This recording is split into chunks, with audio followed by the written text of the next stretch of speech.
Hey, folks, and welcome back to the Ties That Bind, Claymont University. And we're going to jump right into it. We have a full cast tonight, so our little normal summary will also be getting Gray caught up with what all happened last week. We'll see how good we are at these summaries. So here we go. First of all, how about Lexi? What happened with Lexi? Lexi didn't do anything last week, did she? She didn't really get any trouble or anything, did she? Oh no. Oh no. Uh-oh. Go to someone else. Just in time. Go to someone else. Okay. Jesse. What did Jesse get into last week? So last week was the party. And he was talking with Bailey for a while. And Bailey basically was like, "You're not the only one who's hurting, you're not the only one who misses." Eleanor, like, I was friends with her too. At one point the whole world froze except for David and Fia and Jesse. So that was kind of scary. And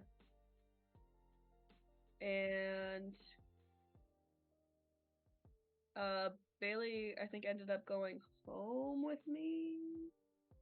Maybe. Oh, we went to the cum dump and we were talking, and then she like started asking questions, and basically said that she wants to date me, but it's okay if I'm not ready. She was like, it would be nice to have someone to make soup with, so I think we have a soup date planned. That's very cute. And I ended up going into Fia's dream and having sex with her. So that's right. Fia's dream. That's right. So, and I think you actually ended up picking Bronson up on the street. Oh, I did. I took Bronson home, and he was like making moves, and I was like, nah. Yeah. That's right. I forgot about that part. Okay. All right. Well, let's go with Fia. What happened with Fia last week? So Fia went to the party with everyone else. The world did stop except for Fia, David, and Jesse.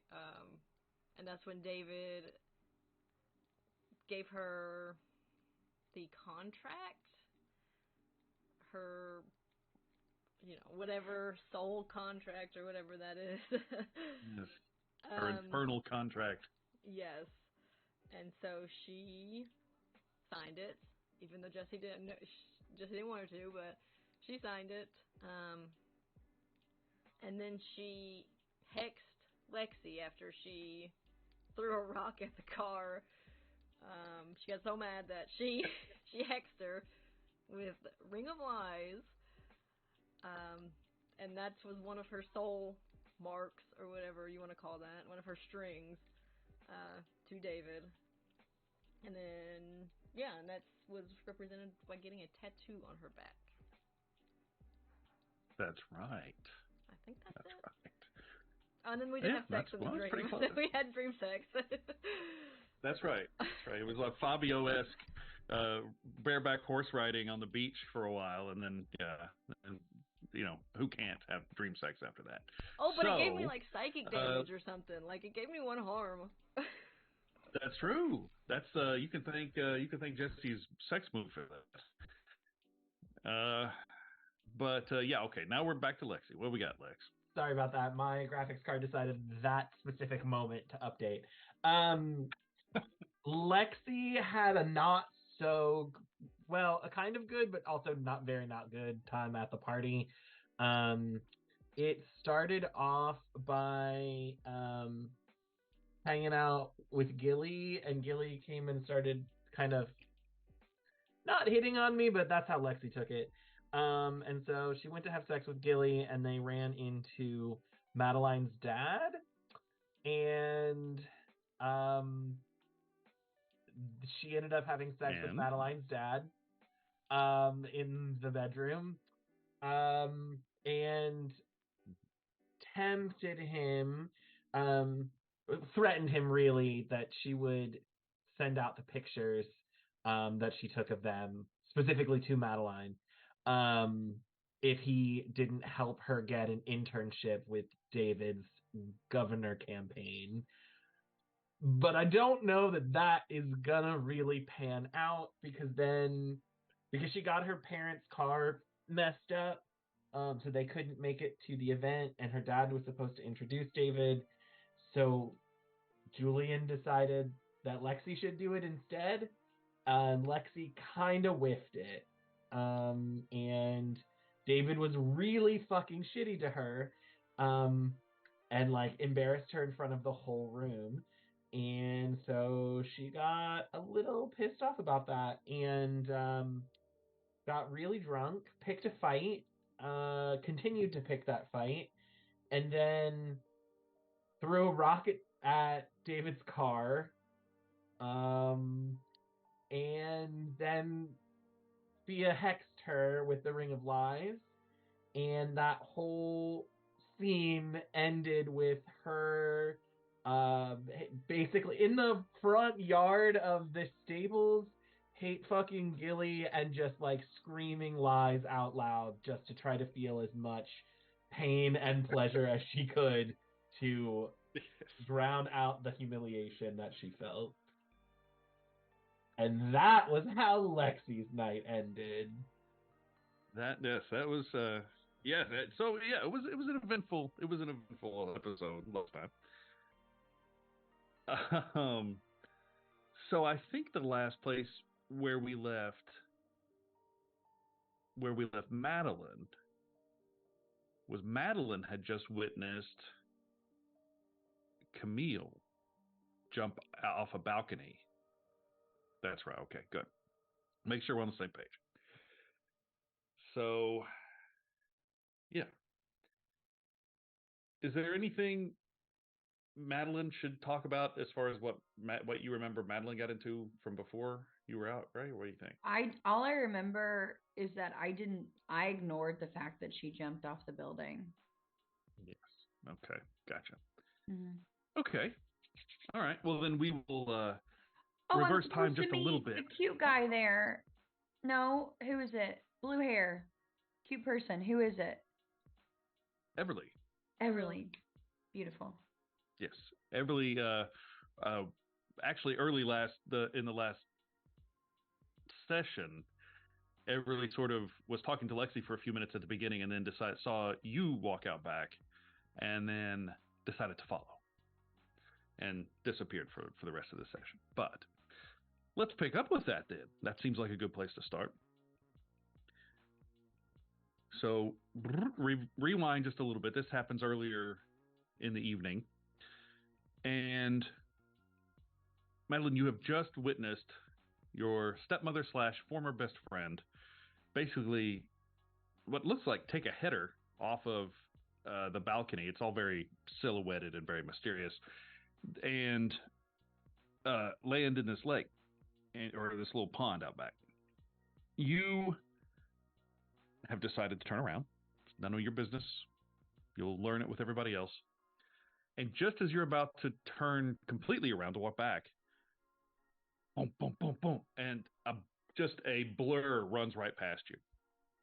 A blue-haired blur.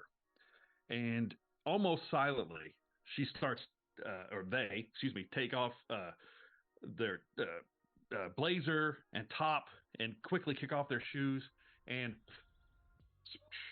dive right into the water. Apparently, having seen this happen, decides that we got to save this person, and she's gone. I mean, it's like we watch ripples, and she finally breaks the surface, and she's got Camille, or they've got Camille under one arm. I'm thinking because Everly spent last time trying to present more femme for purposes, but they've got Camille under one arm and makes their way to the shore, panting, soaking wet, and looking around for you to see if you're still there, basically. I will be. And you are. Yeah. Okay. Everly drags Camille up on the shore and basically starts CPR. basically starts doing everything they can to save this person's life, and looks up to you, goes, "Call somebody! What's the matter? Come on, we've got to get somebody over here." I have a question. Can I use Okay. one of my moves? I have to pull a string on someone. Does it matter if they're an NPC? Like, what can I? I mean, it depends on do you have a string on one of these people? I have one on Camille, but I want to use it on Everly. I'll say as long as it's on somebody in the scene, that's Okay. fine. I want to use the move Thought Eater to erase this situation for Everly. Okay, that's going to be that. Okay, you get to describe to me how that works, what that looks like, what in what way? Because currently you see Everly basically beginning chest compressions and stuff. That's the situation you see in front of you. So, how does this work? I think that I get essentially into Everly's head and tell them. Now, do you have to roll for this? Yeah. Do you roll for this, or it's no? I don't think okay? so. I just pull a Great. string. Yeah. So it gotcha, and it just works. Okay. So yeah, go ahead. I'm sorry. I think that I get into Everly's head and convince them to walk away with me, and that, so I think as I touch them and they walk with me, I think, I don't know if I convince them, hey, we need to call somebody. I don't have my phone. I need your phone. We're in the middle of nowhere. Okay. And get them to walk away. And when they do, they forget why they were walking away. So we'll picture this as Madeline sort of slowly approaching and increasingly panicked Everly, who is currently only half dressed, still has their trousers on, but no shoes, no socks, just no top at all. And they look up and meet your eyes. And right at the time Everly meets your eyes, you reach out and, with your excuse, "I don't have my phone. Can I have yours?" And you touch them. And that's all it takes. There is a spark, and you witness from your perspective and the camera's perspective, we witness Everly's eyes just dilate, just like completely, just absolutely dilate, and all that adrenaline, all that anxiety just immediately drains. And to be specific, you're trying to remove the memory of Camille jumping into the lake. Yeah. Okay. Yeah. So, it takes a second, and they're very like disoriented, and Everly stands up and is trying to piece together what's going on. Currently, Everly's back is to Camille, who, at a very cursory glance, does not appear to be breathing. And you see Everly sort of looking at their arms and like, why am I dressed like this? What's going on? And sees it's you and starts to get a little embarrassed, and you can tell all these emotions are going through their face right now. Did you take anything before this? No, I don't think so. I don't remember I was going to come out here and say hello to you, and now this is all I know. And starts to turn around to look for their blazer. I will immediately grab them and say, "Hey, let's go inside. Let's get you warm." Yeah, and you can tell that when you say that, they realize, oh my gosh, I'm freezing, I'm shivering. You take them inside. There is a back way in, and everybody's going, "But I don't know what happened to my clothes. I need something to wear. I can't be seen like this."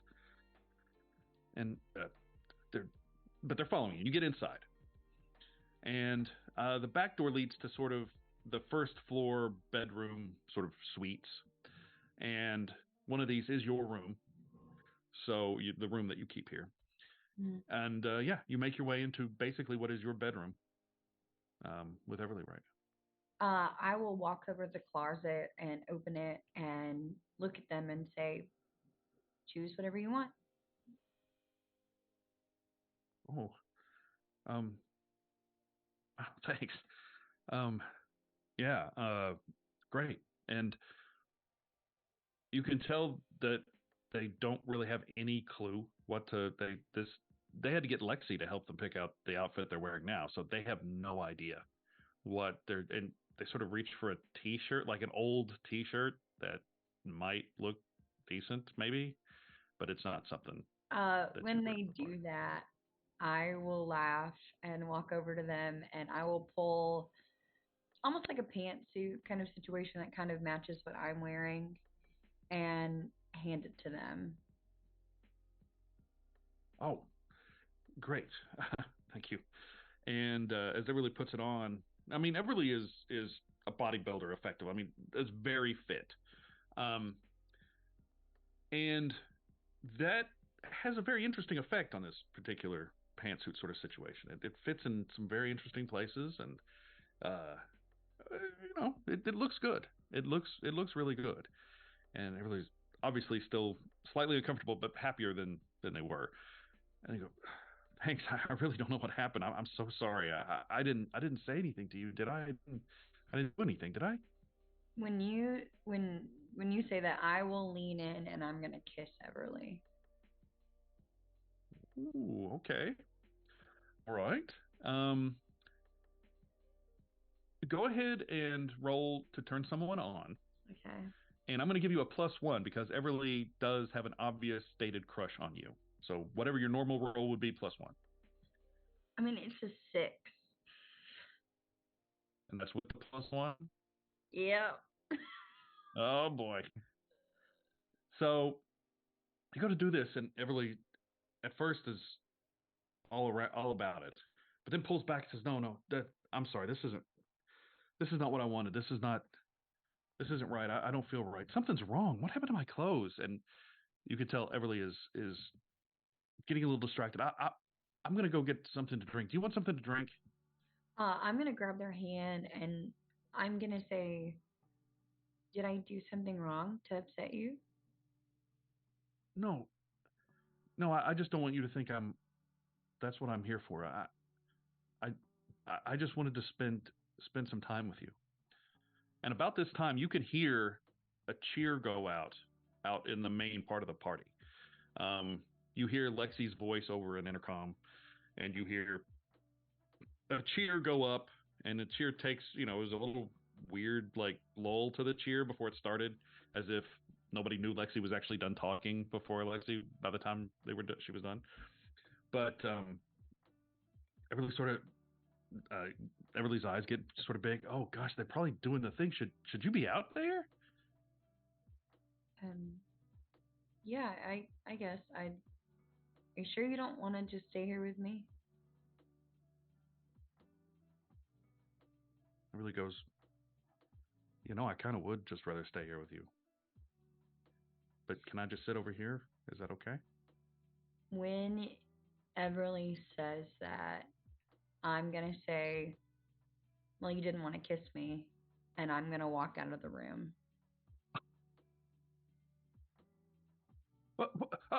You hear sputter, sputter, sputter, and the door shuts. You walk out of the room, and you almost bump straight into your father and Gilly coming out of the next bedroom.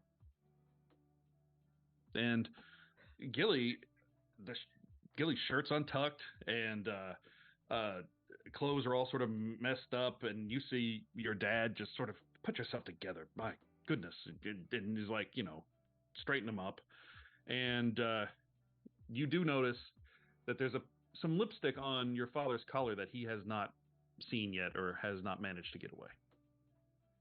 Neither one of them have noticed you yet. Can I get close enough to touch Gilly? Because I want to read Gilly's mind. Oh, sure. Yeah, that shouldn't be too hard. Okay. If you're trying to do it without your dad noticing you, we'll have to make a roll no, for it. I But want if you my don't dad to know. Okay, yeah. Then Gilly's back is to you, and your dad sees you, and your dad is not one for exclaiming in surprise or saying things until someone has spoken to him first. So he just looks at you, makes eye contact that he knows you're there, but doesn't say anything. I'm going to touch Gilly's back, and I'm going to look at my dad and say, have you seen Camille? Okay, well, several things happen here at once. So now, do you have to? I can't remember, and I'm sorry. Do you have to roll to read somebody's mind? No. Okay. Mm-mm. So, basically, while your father will, this will all sort of blend in, but we'll say Madeline is experienced enough with this situation to be able to listen to what someone says while reading someone else's mind. Your father says, and there is an uncharacteristic pause in answering you. Why do you ask? Meanwhile, what are you trying to read in Gilly's mind? I want to know what just happened in that room. You are flooded with images, both erotic and frightening, including Gilly, your father, and Lexi. Lexi is obviously the ringleader of this entire ordeal. Your father is an interested and perhaps impressed participant, and Gilly is a feather in the wind being blown around by this storm. But there has been all sorts of things. They know each other very well. Oh God, I think that my eyes get really big while my hand is still on Gilly, and I'm gonna just look at my father. Your father grabs Gilly by the buttons of his shirt, like up near his collar, and pulls him away from you. And all but throws him towards the main part of the down the hallway towards the main part of the party where everything's being said, the speeches are being given. He says, "Go, we'll meet you." And he says, and all this is obviously in a very strong, thick French accent. And he turns to you and he says, "Why do you insist on doing that in front of me? You know how I feel about that." I know you won't tell me, so I've got to find it out in some way. Perhaps I don't tell you because you don't need to know and it's none of your business. Have you ever considered that?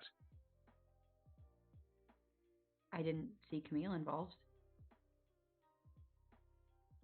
She was not involved. Do you suddenly care? Does she know? You were the one who told me she was getting too close and making demands. So we had a very long, very active discussion a few minutes ago. And I haven't seen her since. So no, she doesn't know. Not, I should say, but I guess at this point it would be half an hour ago. Okay, you're an adult. Wow, it's about time you recognize that. Thank you. And if you see Camille, tell her she will be expected to make a speech along with me at my side in about 10 minutes. Thank you. I haven't seen her. And he stops and looks at you. Are you lying to me right now? Why would I lie?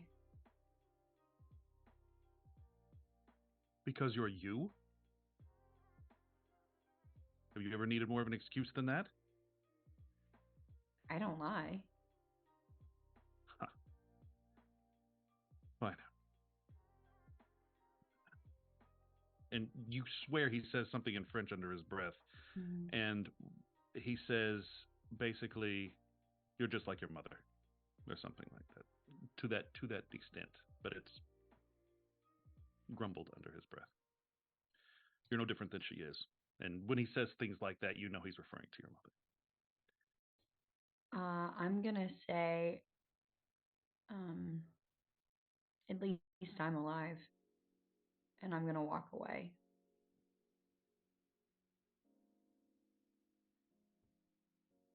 Do you look for a reaction from him before you walk away, or do you just don't even look? No.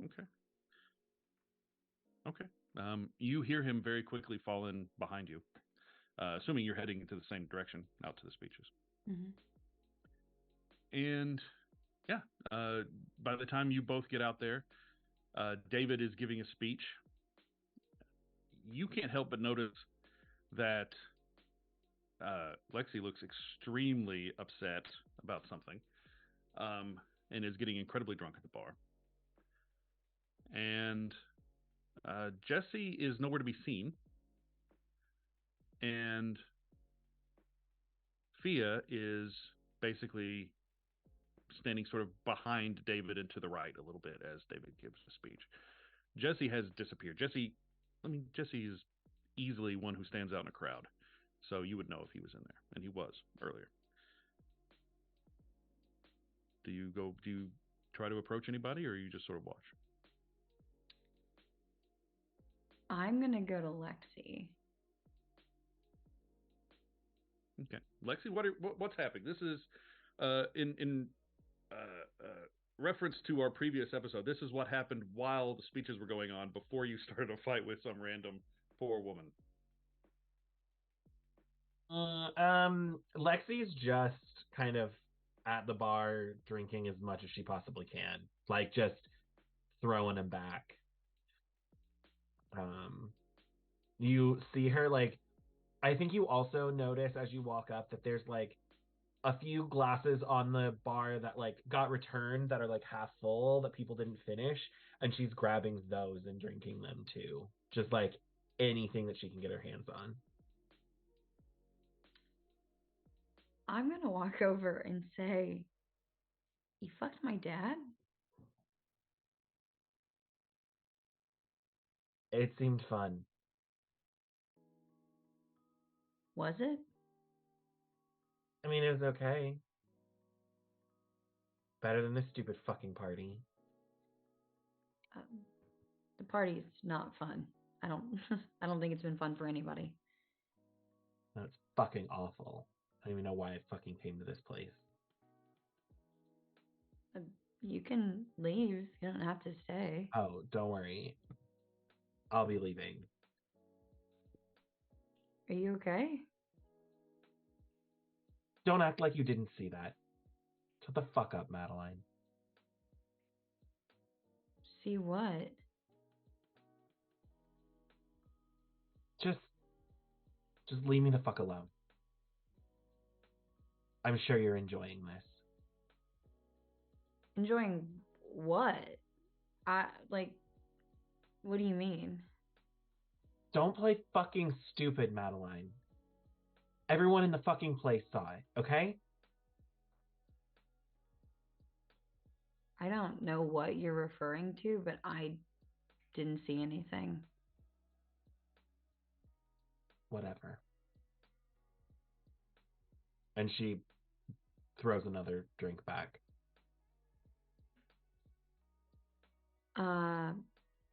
I'm gonna lean over to the bar and say I'll join you, and I will get a drink too, and I will just start downing them with you.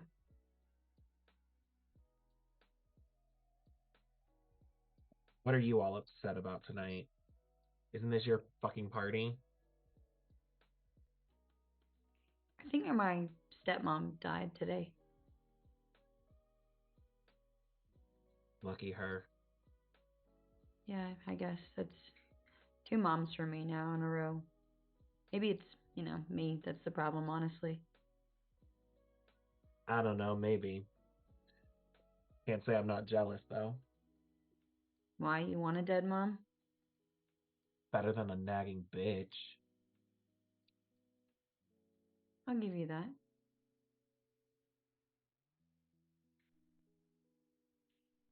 I don't I don't know. I think that you should stick around tonight.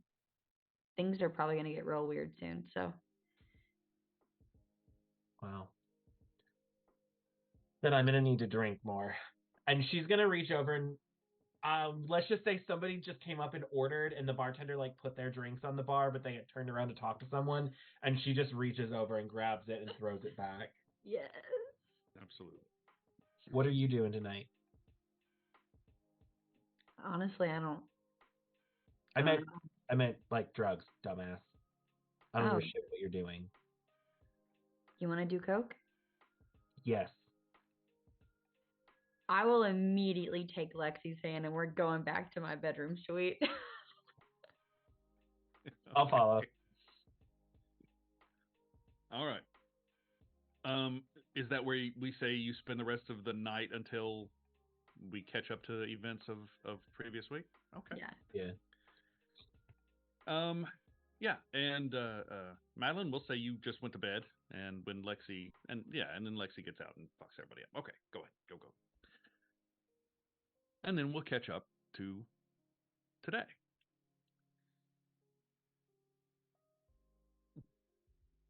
Everybody gets a night's sleep, whether it's a good night's sleep or not.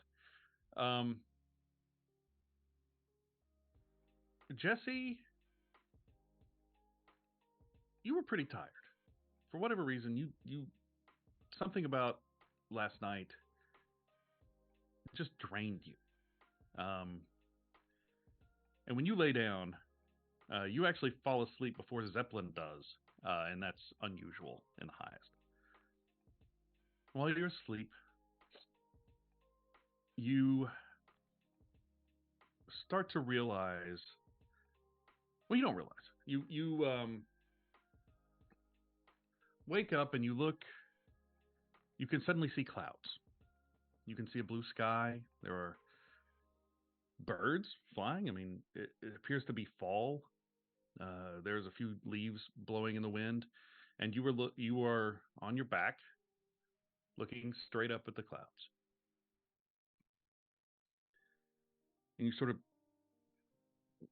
readjust a little bit, and you look around, you're laying on what looks to be a picnic blanket spread out on the grass in the quad of the university. And you look down to one, and there's some sort of Tupperware containers and little Ziploc bags and leftover bits of sandwich. And there is people, just normal, looks to be some weekend on the quad. And you realize, oh, well, I was laying on something. And you look up, and you've been laying your head in the lap of Eleanor. And you see Eleanor, and she's looking down at you, and she's got a sort of a smile on her face, and she's obviously looking at you, look at everything else. And she's sort of brushing your hair out of your face a little bit. And then she talks and says something. Isn't this nice?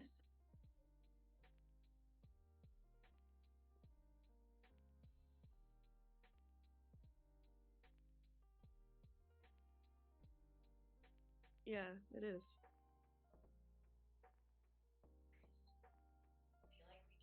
Forever, you know? I think he just smiles up at her. But also I think that there's maybe like a tear like forming in his eye. I'll reach up and hold your face and say, "Are you okay?" Yeah. Yeah. I'm fine. Are you happy? Happier than I thought I could be. Then let's stay. Stay with me.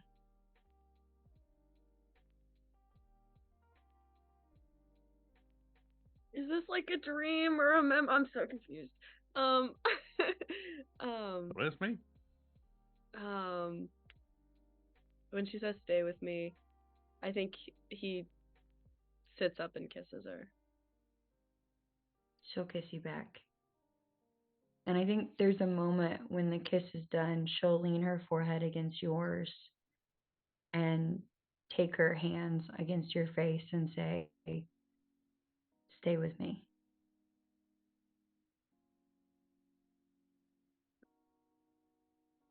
I will.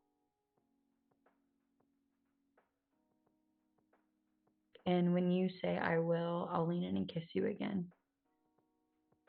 I think he like at this point is like completely like wrapped around her, like just like the most like loving embrace in the world. And after like a beat or two, I think I like lean my head on your shoulder and I'll say, "So what do you want to do?"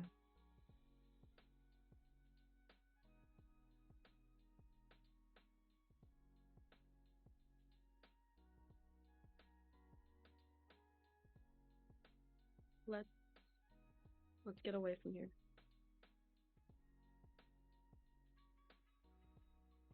Let's go.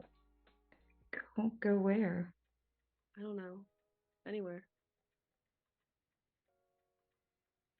How about here? Let's stay here. We could go anywhere in the world. Why would you want to stay here? Because it's perfect. It's just me and you.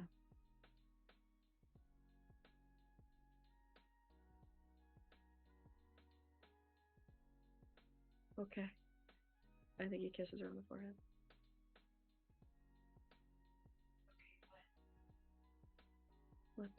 Let's stay here. Forget I said anything. Jesse, when you say that, you sort of glance around again and see something very weird. Right in the middle of the quad, people walking right by like it's nothing. There is a stag, a big buck, just standing there with a huge, huge set of antlers. Probably goes up 8 feet tall. And it's just sitting there, standing, chewing on some grass, people walking by, not seeing anything. And it looks over at you. And it snorts for a second, but doesn't approach. It doesn't look like it. I mean, it's a deer. That's weird. And you look back to tell Eleanor, look at this. And you no longer see Eleanor. You see a young woman with red hair with a white streak, freckles, a very beautiful pattern of vitiligo on her face. And she says something. Promise, Jesse? Promise you'll never leave?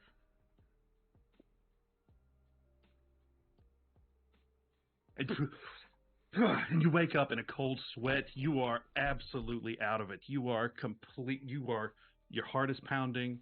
You are sweating just through your sheets. And Zeppelin looks over.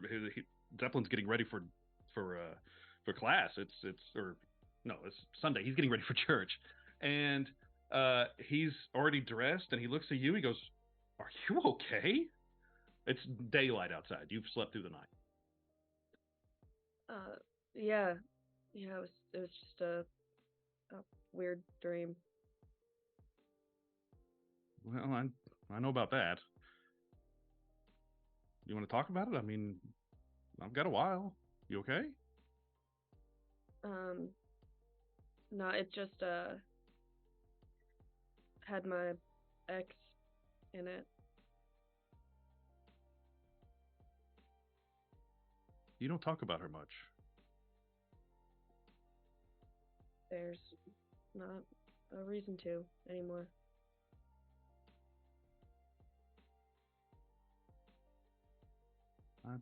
I understand. I mean, we've all lost people, but I get it. I'm not going to make you talk if you don't want to. but you're about the closest thing I have to a friend at this place, and if you got a secret you want to keep, I'm happy to keep it. Oh, I'll be alright. I just miss her. I think he gets his stuff to like go to take a shower or something. Gotcha. Okay. And you go to take a shower. And let's go to Lexi. Lexi, where did you spend the night? I think that's a very good question. I guess how hard would Gilly have tried to get her home? Gilly is incredibly passive. I mean, you were taking care of Gilly. Gilly is willing to do whatever you say. Gilly is beat up, scratched all to hell. You were basically in the gravel driveway. Then I think she would have made him drop her off at the factory, and she probably wakes up like on a bench outside the bar. Oh, okay. You wake up, freezing. I mean, this is mid-October, maybe even late October, and sort of look around. Your hair gets caught on the bench a little bit. You have to pull it off. Pull out your phone just by habit. And there's all your morning texts that you have from your family. Good morning. Hope everybody's okay. How are you doing? Everybody check in. And then you see your siblings have all checked in. You haven't. Your dad has checked in. Car should be fixed today. And I'm going to go see David, and we'll get it all worked out. Can't wait. Exclamation points. A million of them. Hate them. I just close the message. I don't respond. Okay. And I close the messages, and then I order an Uber. Gotcha. While you're waiting for the Uber, your phone starts ringing, and it's your mother. Decline. She tries again. I let it ring like 3 or 4 times, like almost to where it's going to go to voicemail, and then I'll pick up on like the last ring. Hello? Oh, Lexi, thank goodness. Oh, what? I just heard what happened. Are you okay? What do you mean? What happened? Well, some woman attacked you at the party last night, and nobody could get a hold of you. It was nothing. She was drunk, Mom. It's fine. Well, I really Look, think we should Mom, take care of this. It's fine. Drop it. I'm okay. It wasn't that bad. I'm out of friends studying right now, so I gotta go. All right. I mean, I'm going to get your dad to take care of this, though. Don't, that Mom. woman should not be on the streets. Mom, don't. It was just a little fight. It was just a little argument. She was drunk. It's whatever. Just drop it. Well, you're much more forgiving than I ever was. But okay. Hope you have a good day. You Try too. not to think about it. Trust me. Okay, love you. Bye, Mom. Beep. Okay. And right then your Uber shows up. Where are you having the Uber take you? Back to my dorm. And you make it there without incident. When you get there, there is the RA is at the front, sort of little place where you check in. Text the RA. Hell yeah. Yes. And oh, I need to pull that up. I forget what the RA's name is. Do we remember off the top of our heads? Charlie. That's right. Okay, Carly. So They go, wow, are you okay? Do you need me to call somebody? You are a I'm mess. fine. You are an I'm absolute fine. mess. I'm fine. It's fine. I just am going. I'm going to bed. Okay, well, real quick before you walk off here, this is for you. I took a message. They wanted to leave a message, and hands you a message. It's written down. It's in Charlie's handwriting, and it is effectively. It says here in just a second. I'll tell you what it says. It says, "Call me. You're requested by Mr. Brown to visit him at his office at your convenience. Julian," and a phone number. God damn it. Did they say whatever? Just thanks, and I will walk in to the building. All right. Yeah. You get in there. Do you get cleaned up, or do you just go straight to bed? Which happens? Oh, she goes and she goes and gets in the shower. Yeah. You get in the shower. You realize you have gravel in your hair. I mean, you're messed up. This has been. I mean, of many amazing nights Lexi has had, this is up there. This is on the list. And yeah, sure enough, you uh, as you're getting out of the showers, and heading towards your room, Gilly has made it back long before you. Apparently, had a decent night's sleep, and is basically just leaning up against the wall outside your dorm room. Excuse me. And hey, there you are. Are you okay? I couldn't find you last night. I'm fine. Leave me alone. We're just gonna pretend it didn't happen. Oh, well, we don't have to. We don't have to pretend it didn't happen. I mean, Gilly, it didn't happen. It might happen again sometime in the future. But as far as I'm concerned, last night didn't exist at all. when you say it didn't happen a couple of times, and this, I should have said, this also happened while you were on the phone with your mom. Your Yeah. head hurts. Yeah. Your head fucking, it's ringing. Almost ringing so loud you can't hear what Gilly's saying. Fucking hangover. Hurts like shit. I need to go lay down. Gilly, okay? Can we talk about this later? Sure. Yeah, that's cool. Great. Okay. Thanks. And I will go into my room. Okay.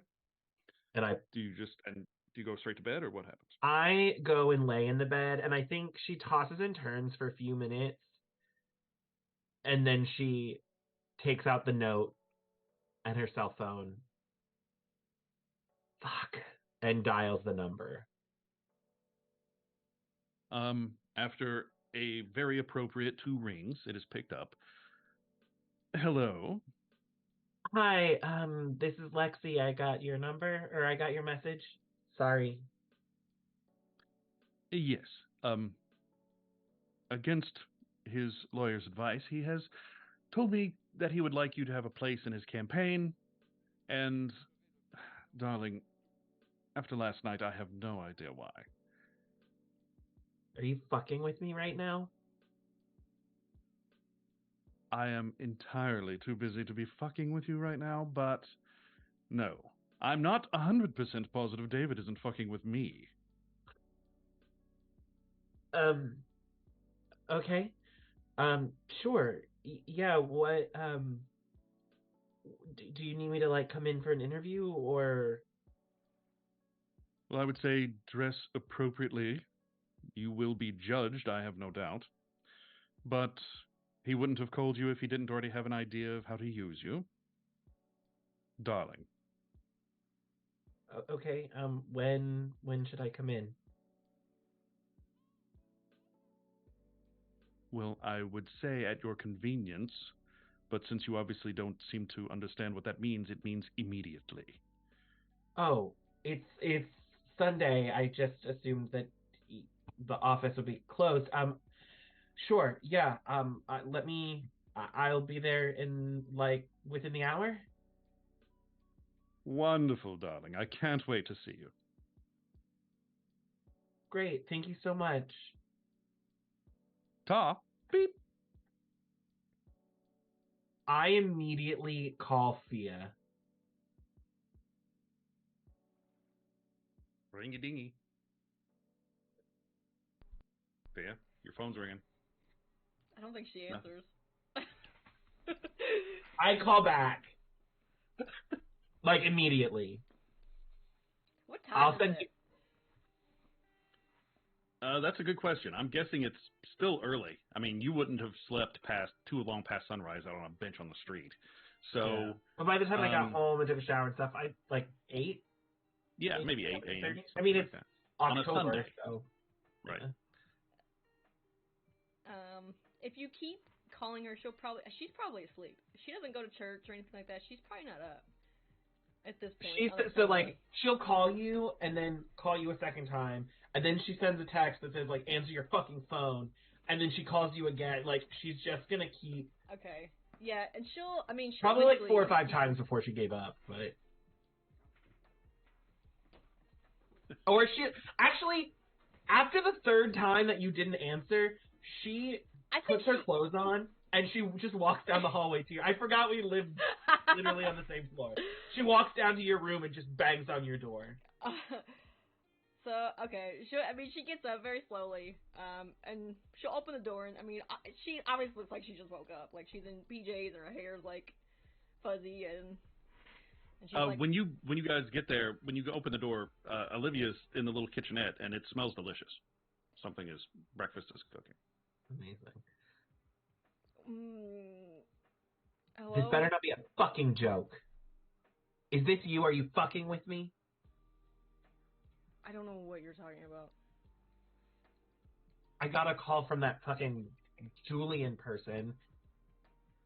He said that Mr. Brown wants me on his campaign. Is this you fucking with me? I know you two are whatever you are. I can't promise it's not anybody fucking with you, but it's not me.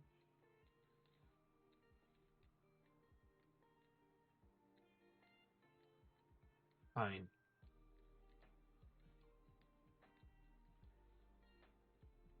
Look, about last night.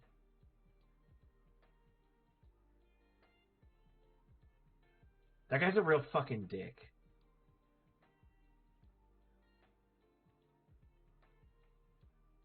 Maybe. What's his problem with me? Why did he... Actually, you know what? Never mind. Just fuck it. I don't know. He has high expectations.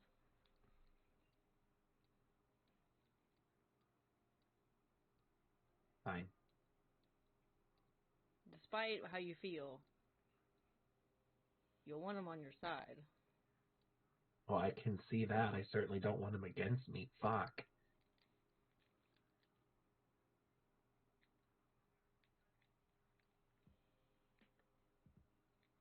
Thanks.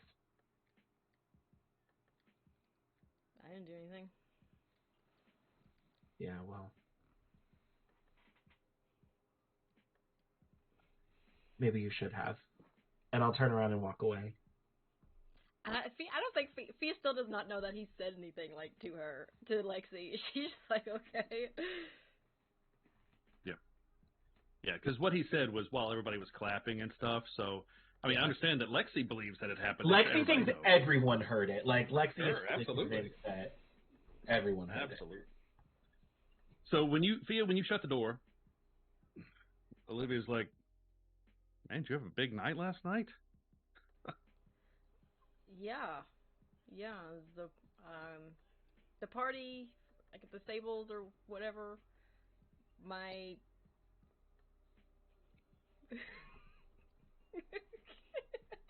I don't know. And she leans forward.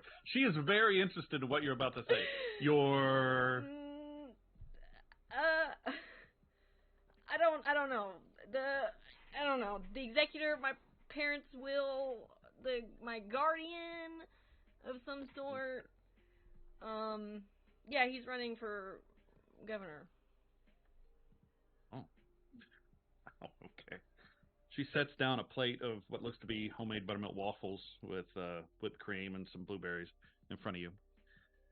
And she has some for herself. She had to take pictures of it for class, and she sort of watches you for a second as I assume Fia digs right in. I don't know, maybe not, but yeah, okay. And she finally says, "So what's the story with the tattoo?" And you realize that you've got a T-shirt maybe hanging off one shoulder or something, and you know I've never seen that before. Each Kelly starts like, big night last night. What do three snakes represent? I mean, she just kind of shrugs. Thought it would be cool. Yeah. Well, all right. Yeah, that's cool. That's fine. And after another sort of pause, she goes, "Look, are you all right? Clarissa talks a lot of shit about you and David. She calls him something else, obviously. But I don't know whether to believe her. She's obviously a very, very jealous person. But I just don't get the power dynamic between you two, and I just want to make sure you're okay." Yeah, yeah, I'm fine. I don't know what she's saying. We help each other. Okay. I mean, it's just okay. I'm not. Uh, I don't want to pry. It's your business. But I mean, this is a guy who controls your finances. He's running for governor. He owns multinational corporations, and you're a college student. You're sure that he's not taking advantage of you?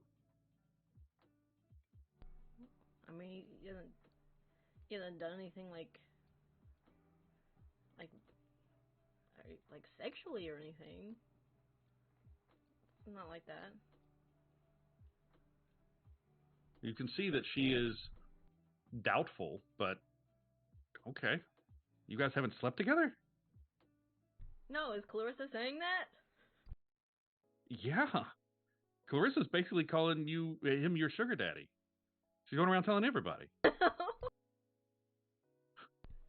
If that's not true, I'm happy to speak out against it, but that's what she's saying. Huh. Wonder why she'd think that.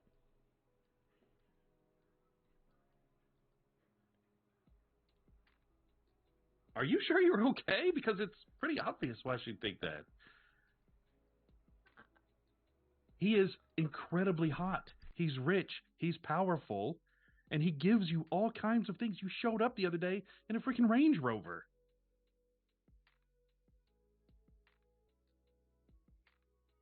And I don't know if Fia has ever really thought of it like that.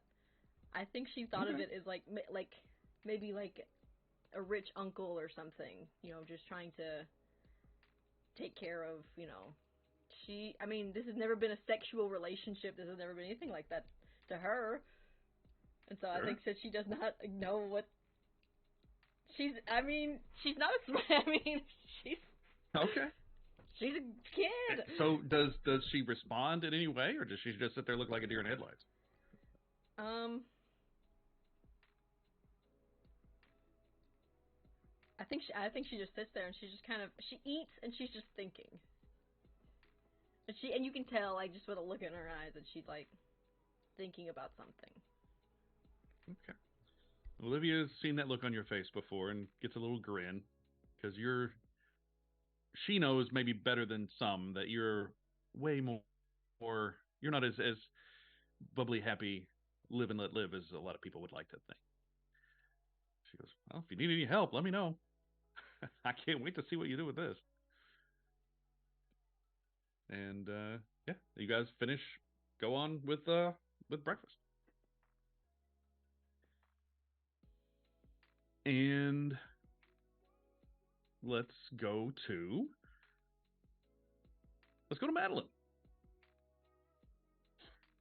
Madeline. Where did you spend the night? Did you stay at the stable or at the stables, or did you come back to the dorm? I think I came back to the dorm. Okay. When you sort of get up and moving around on a Sunday, does she have, like, what would Madeline do on a Sunday? Does she, like, just stay in? Does she maybe go to the shop and have to work at the store or something? Yeah, I was going to say she's going to go in and do a shift. Okay. You go to the crystal shop to do a shift, and you have a key. You're well aware that you're going to be the one opening on a Sunday morning. When you get there, you realize that what you first think is a homeless person who is camped out in front of the door is actually Bailey. And she's shivering. She's got some sort of ratty blanket. You have no idea where she got it. And she's got like a busted lip, and she looks rough. It looks like she's trying to sleep. She doesn't see you.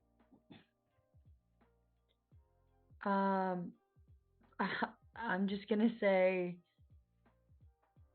hey, are you okay?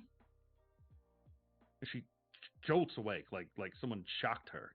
Oh my God. And as soon as she sees it's you, she just starts crying and sort of goes to stand up, and she's obviously stiff. And she goes, just, I didn't know where else to go. And I knew you worked here on Sundays, and I didn't know where else to go. Okay. Do you want to come inside? And she just sort of nods. And her hair is like really ratty. I mean, whatever she's been through something. I'm going to take her inside of the shop. Okay. And you can see she physically starts to relax a little bit, being off the street and in someplace that's warm. And thank you. Oh God. She's just shivering and sort of looking around like she doesn't know what to do. Do you want some tea or something? Oh, that would be good. Yes, please. Please, thank you. I'm gonna pour her some tea, I guess. She gratefully accepts it and just absorbs as much warmth from this cup of tea as she can. And you would have known that she was at the party last night. But I mean, you certainly didn't see her leave. But she's not really speaking, and every time any little thing happens, she's real jumpy and she jerks back and forth. Did something happen last night?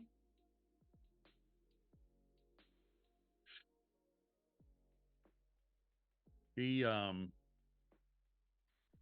looks at you, and you don't even have to use your psychic ability to know that she's lying when she goes, no, nothing happened. Bailey, if you don't tell me, the cup will. So go ahead and just tell me. No, don't call the cops. No, it's okay. It's okay. I said cup. Oh, the cup will. We're in a tea reading place. I was like, oh my God, you're going to call the cops? Okay. The cup. And she goes, okay, well, in that case, she looks down at the cup that she has now drained. And she she thinks you're joking. She's like, and she laughs a little. You could see the tension sort of drain out of her. She goes, no, really, it's not. I don't want to get anybody in trouble. It didn't happen. Nothing bad. I'll be fine. I just need to get cleaned up. Just what happened? And she, okay. Can you roll either a shut someone down or maybe a gaze into the abyss. Either way, those are Okay. ones with cold, ones with. Okay, which one are you doing? I'll gaze into the abyss. Okay, It's a 10.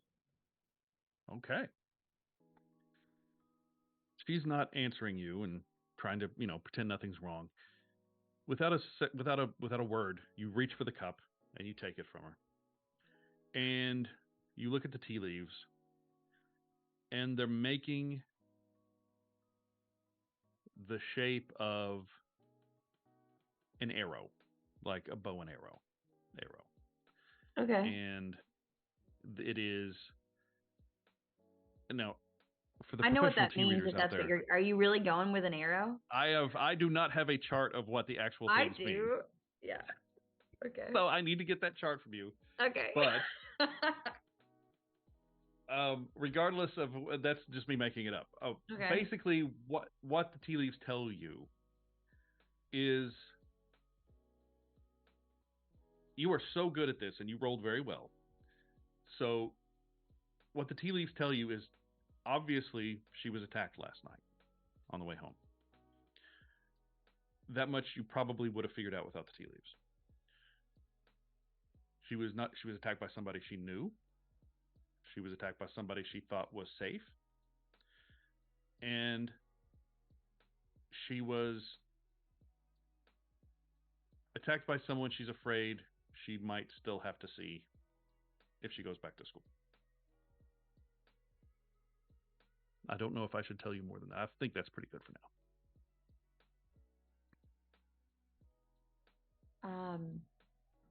I'm gonna sit down with her at the table and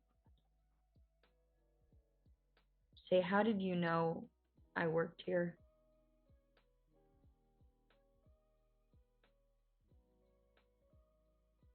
Clarissa's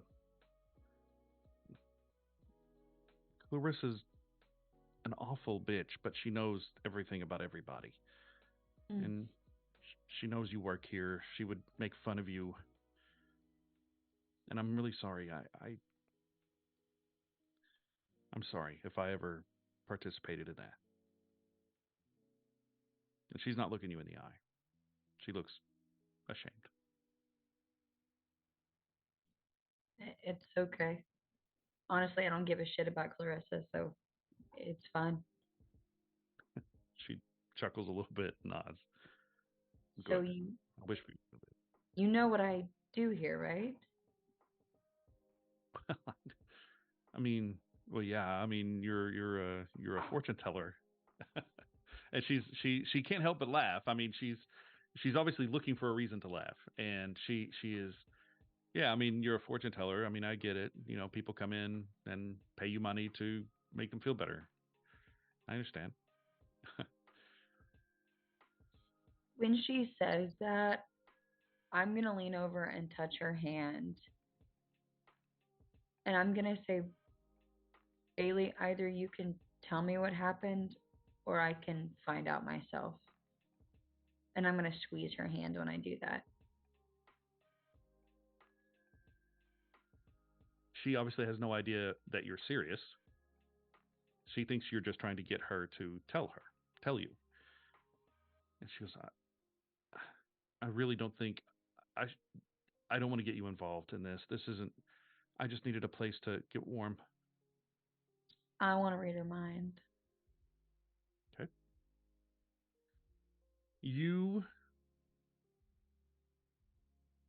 find yourself in her head. You find yourself looking out through her eyes last night. She's leaving. She's leaving the cum dump, and she's waving goodbye to Jesse. And she's talking to somebody, not looking at them. And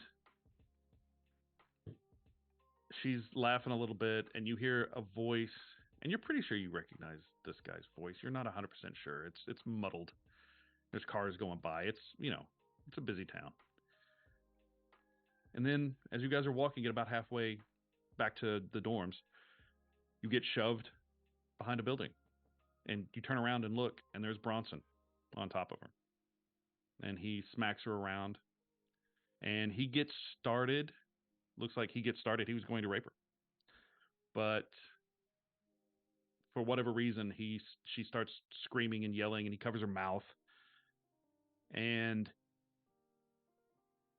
he doesn't do anything, but he gets incredibly angry about it, and he basically just punches her and beats her bloody, beats her up, and you see her. You can, from inside her own eyes, you hear her sniffling, and her breath is ragged, and you look down at your hands. Your own hands are covered in blood, and you look up, and he's out there, and you look out the alley, and you see Jesse stop and pick Bronson up, and they drive away.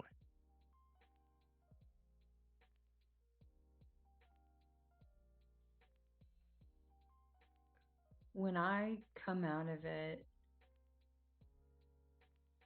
I guarantee I have like tears in my eyes. And I'm looking at her and say, what do you want to do about him?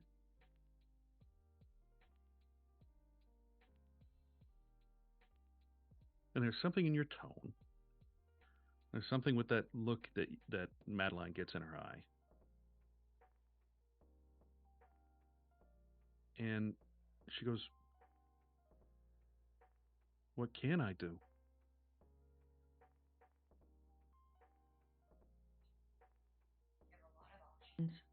Honestly, you can get him kicked out of school. I mean, he's never going to be in work in pharmacy. I mean, but no one's going to believe this. I was out at. Do you know how that goes? It'll be his word against mine.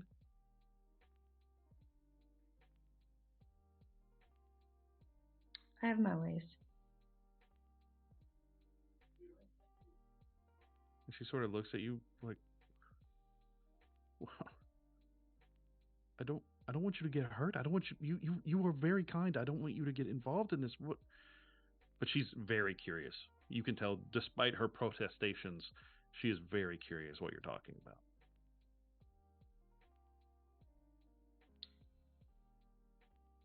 I'll get a plan. You'll never know about it. Don't worry, so you don't have to be involved. But he won't bother you anymore. But I haven't even told you who it is. Bronson, right? She drops the glass. It falls out of her hands, and it shatters on the floor, and the blood drains from her face, and she has to sit down. How did you know that? I think I light a cigarette and take my time. And I look at her and I say, you said I was a fortune teller, right? And several expressions go through her face. First is like shock, and then is fear, and that is quickly replaced by, oh, we can do, like, oh, we have options now. And you see her sort of get a little smile on her face, and her cracked lip starts to bleed, and she winces again. And she goes, okay. Only one thing, though.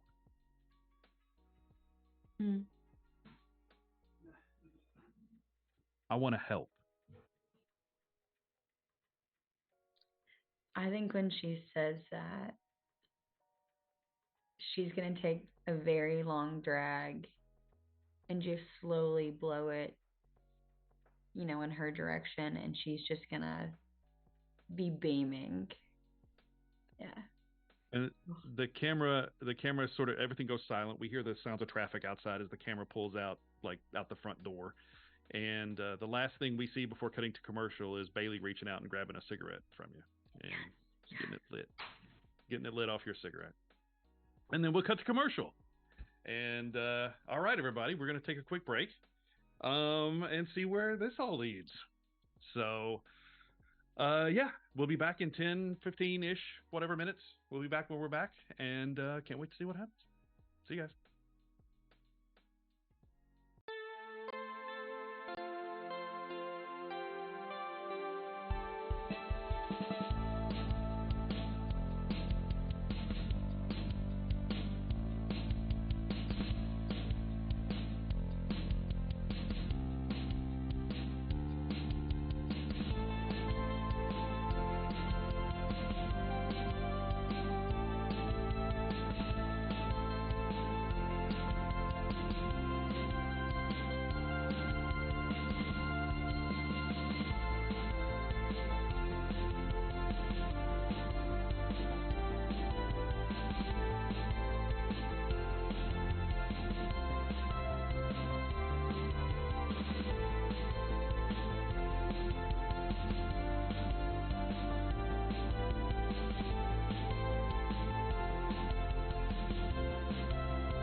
And welcome back.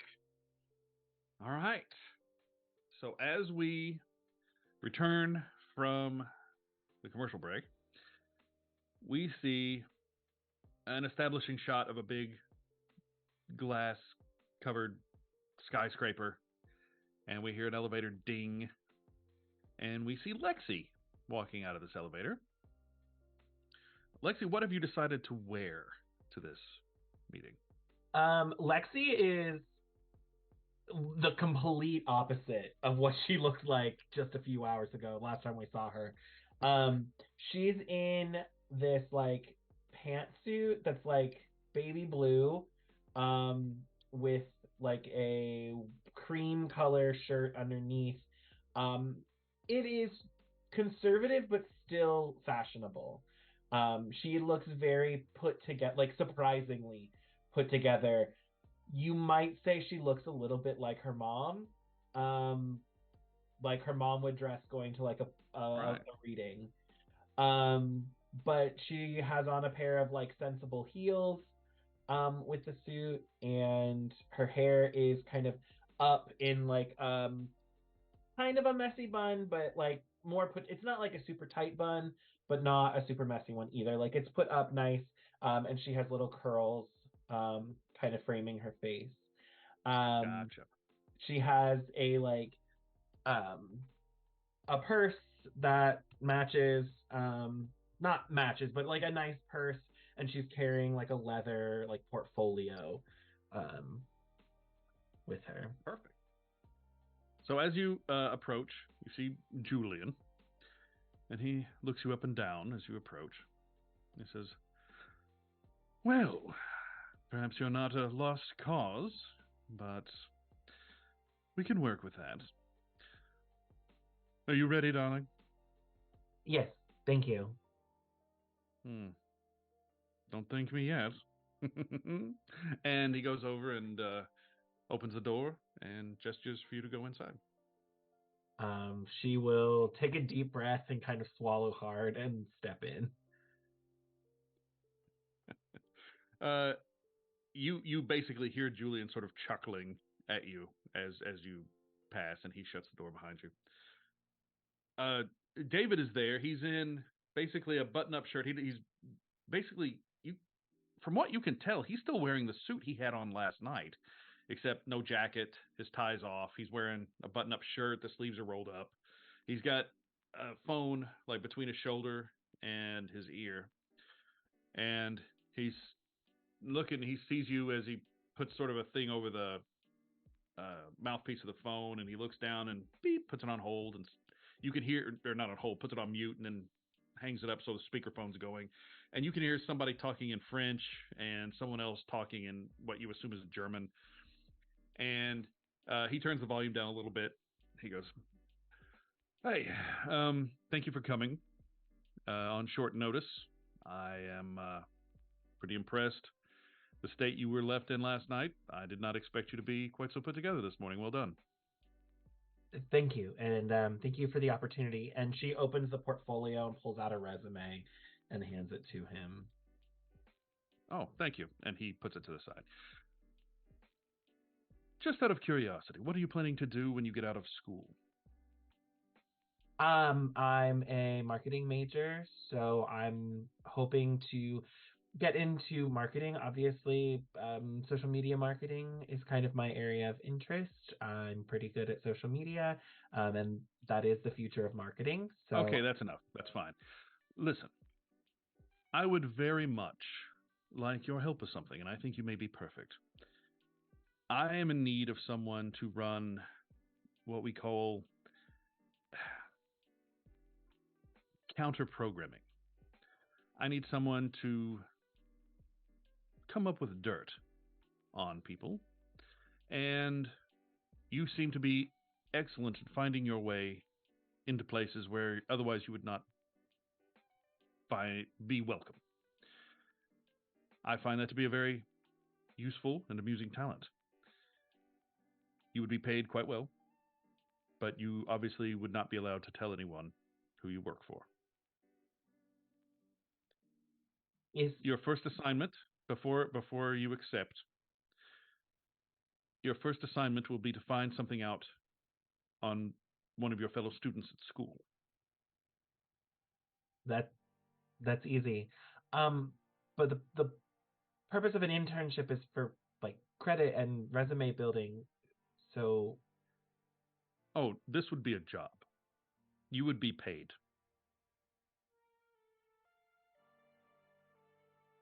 okay, I don't. Money's not really. I'm doing okay on that front. Could I get a You see, reference? This is when you about say career money's building.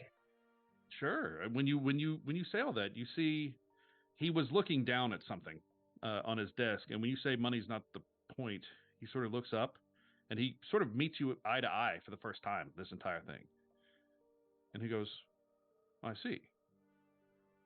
Interesting. Very well. Of course, I would be glad to be a reference.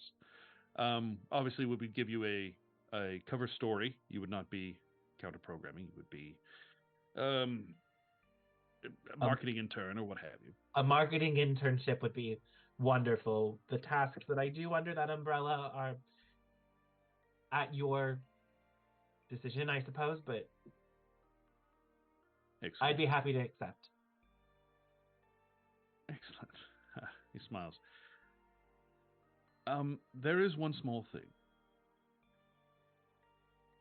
and this, well, honestly, this makes or breaks the offer. I will need you to keep very close tabs on Fia. Would that be acceptable? Could you do that? I mean, we live on the same floor. I don't know. We're not like super close friends, but shouldn't be too hard. Well, I would expect a report on her comings and goings, who she spends her time with. And I suppose you don't want her to know this. You would be correct. I can do that. Excellent. Of course, if she does find out, because she is a very resourceful and intelligent woman, then I would, of course, deny everything, and you would be on your own. Otherwise, I think you can expect to have a very lucrative career once you graduate. And I think, yes, I think you'll be the perfect person for the job. I do have a contract. Obviously, we can't do this on word of mouth. And he pulls out a piece of paper. Looks very legal, very, you know, yes, it's a full, long, very tiny print contract. Feel free to read this over. I wouldn't expect you to sign something without reading it. If you wouldn't mind doing it out in the lobby, I am, as you can tell, on a call. When you sign that, then we will begin working together. Sounds great. Excellent. Goodbye. And he gestures you towards the door, and he picks the phone back up. She'll go out and she's gonna read over the contract. Okay. It's looks basically pro forma, but there is one or two references to how to put this.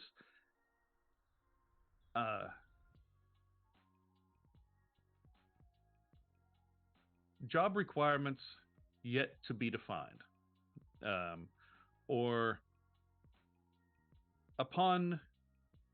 There's another section where it says, upon receipt of 5, and then it says in quotes options, recompense will be required.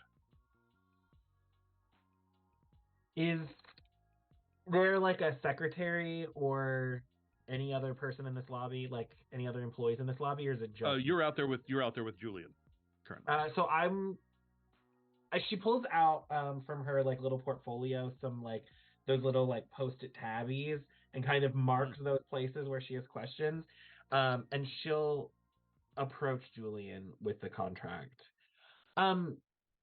Are you involved in the writing of these contracts? I just have a few questions before I sign. I am aware of them. I don't write them, but yes. I'm just confused. Could you use some more information about these sections here? Are these standard contracts? I've never seen them before. I've helped my dad with quite a few Hmm. contracts. I've never seen anything like these clauses. Could you expand on them some? And he glances at the paper, not nearly long enough to have even read what you've pointed at, but it's as if he knows what you're talking about.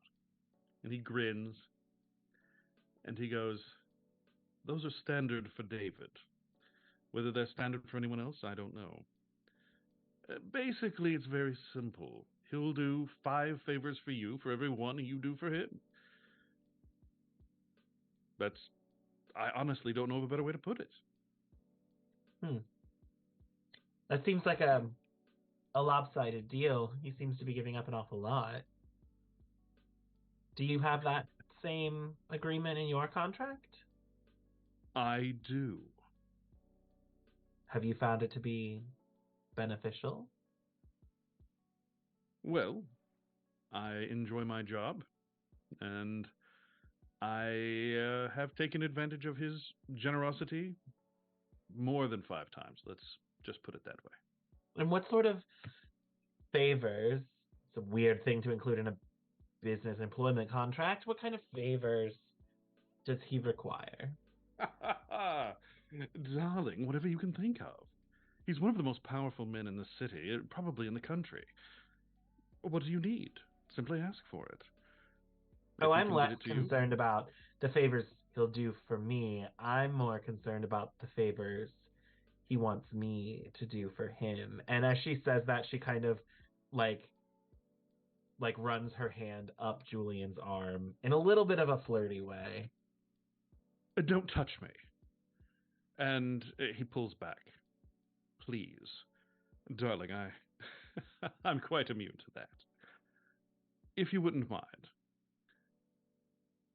I don't know what he'll ask of you. I know what he asked of me, and that's private between he and I. If you want to go around describing everything David Brown has done for you, well, be my guest.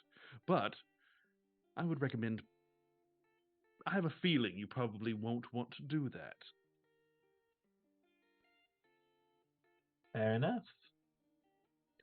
I would suggest that it's a very valuable contract, and many others would be very happy to take it. I I recommend it highly. don't doubt that. I'm just making sure that everything is squared away. Well, as you were. And I'm gonna take it back to the seat, and I think she looks over it again. And she pulls out her phone and she opens that group text from the family.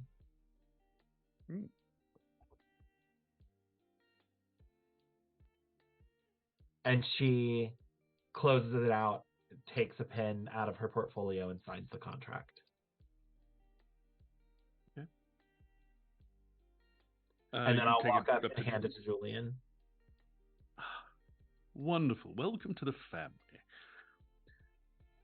I'm sure we'll be on much better terms next time we speak, surely? They certainly couldn't get worse. Indeed. All right, well, as you were, there'll be a car waiting for you downstairs if you need one. Oh. The benefits of this place really are nice, aren't they?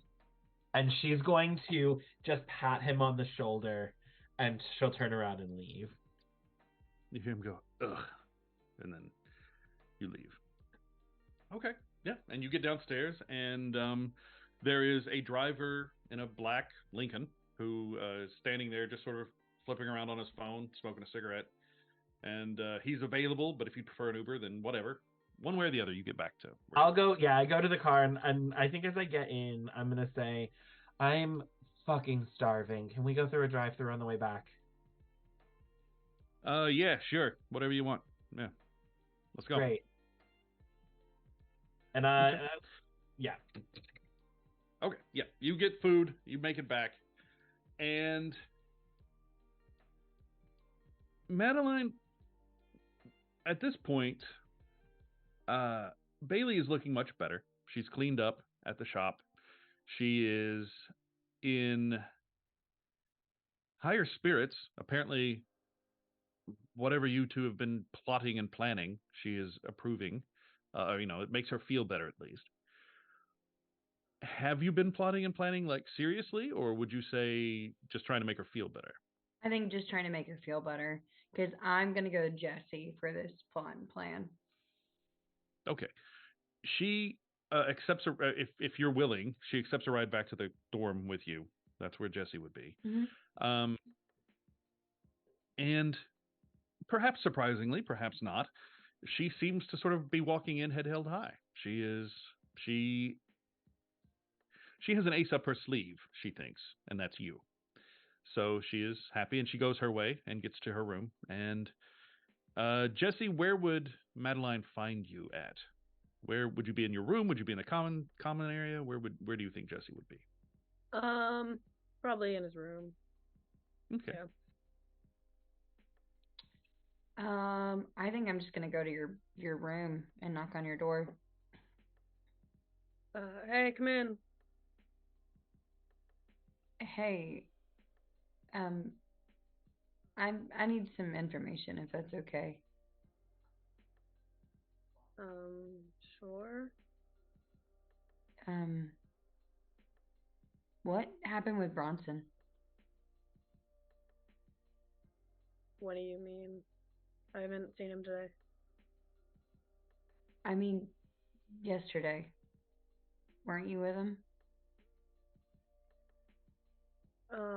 I mean, I picked him up off the side of the road last night and brought him back home.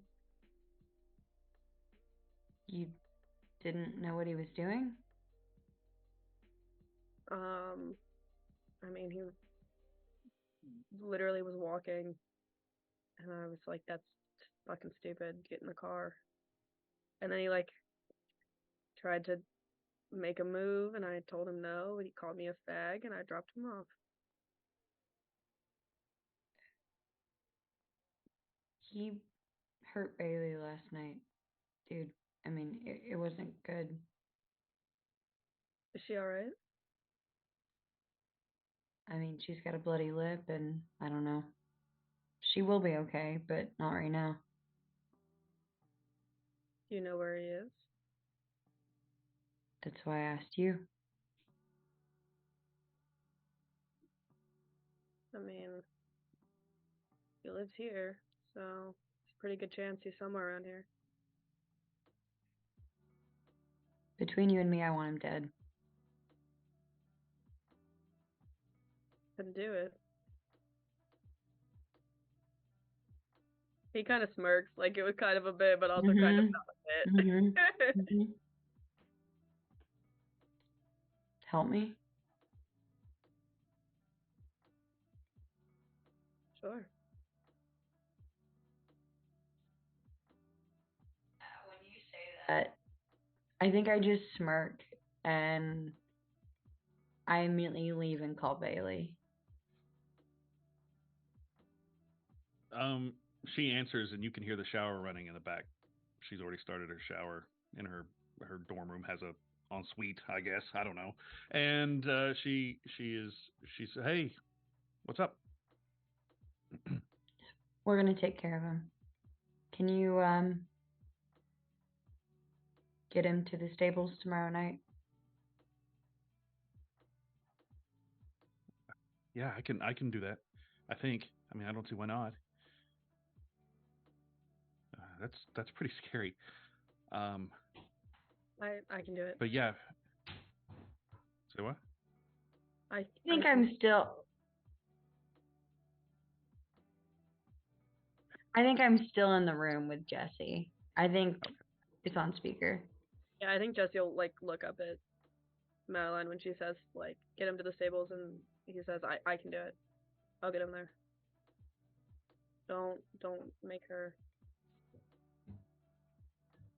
Okay. And Bailey hears your voice and goes, "Is that Jesse?"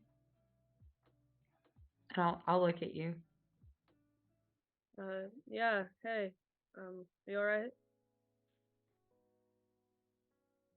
Why did you pick him up last night? He was wandering on the side of the road. She interrupts you. I thought we had something together. Why would you help him? And Haley, she's getting feral. She's getting frantic. Haley, I didn't know that he did anything. Beep. She's you can hear, and through the door you can hear a scream down the hallway. But that's it. The phone's hung up. I didn't know. I didn't see her anywhere. So it's okay.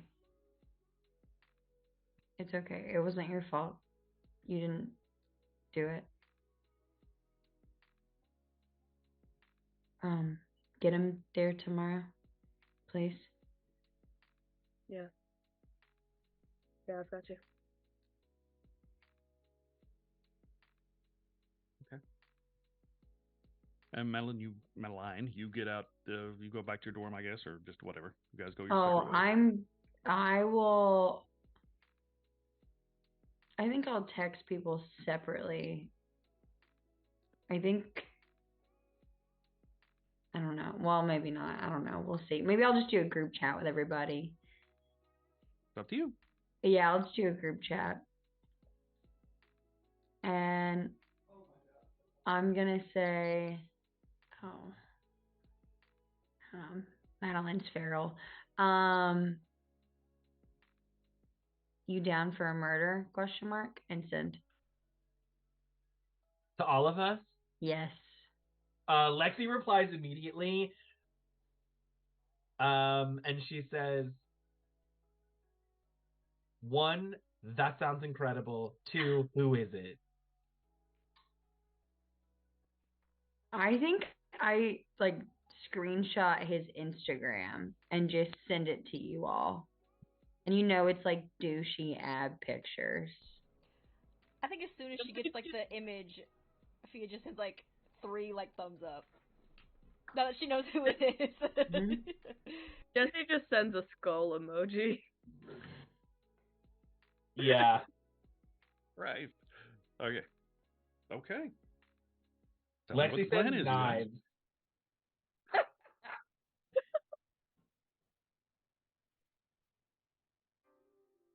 Where do we go from here? Well, I mean, after all the emojis, I think I'll say, meet me at the stables tomorrow at, I don't know, 9.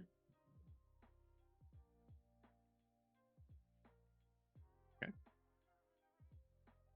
In the meantime, after pretty much right after all the group chat goes down, Fia, you get a text from David, and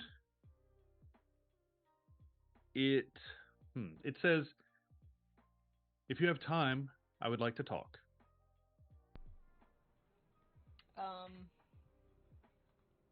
Like, she'll ask in person or on the phone.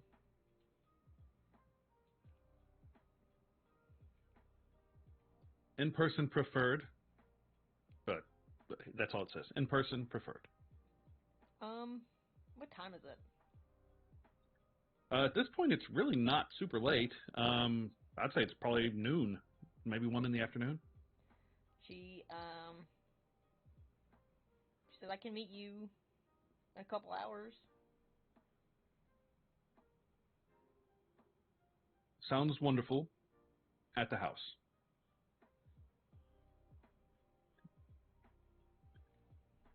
A couple hours goes by, and the group sends texts back and forth about plotting and planning what they're planning to do.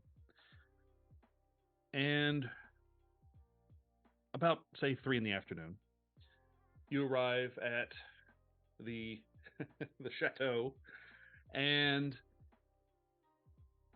when you arrive, David himself opens the door, and he is in a a very dressed down Ford David sort of situation. He's got like a button up shirt, but no tie. It's like a wool shirt or something. It's not like a formal shirt. He's wearing jeans. He's wearing boots, and he says, "I was going to go for a ride. Would you like to go?" Oh, is it like a horse? Like I'm asking this. What is it? A ride? What? I feel like Fia would know, but what? I don't know what he's talking Okay. about. Yes. Well, yes. He is referring to horses.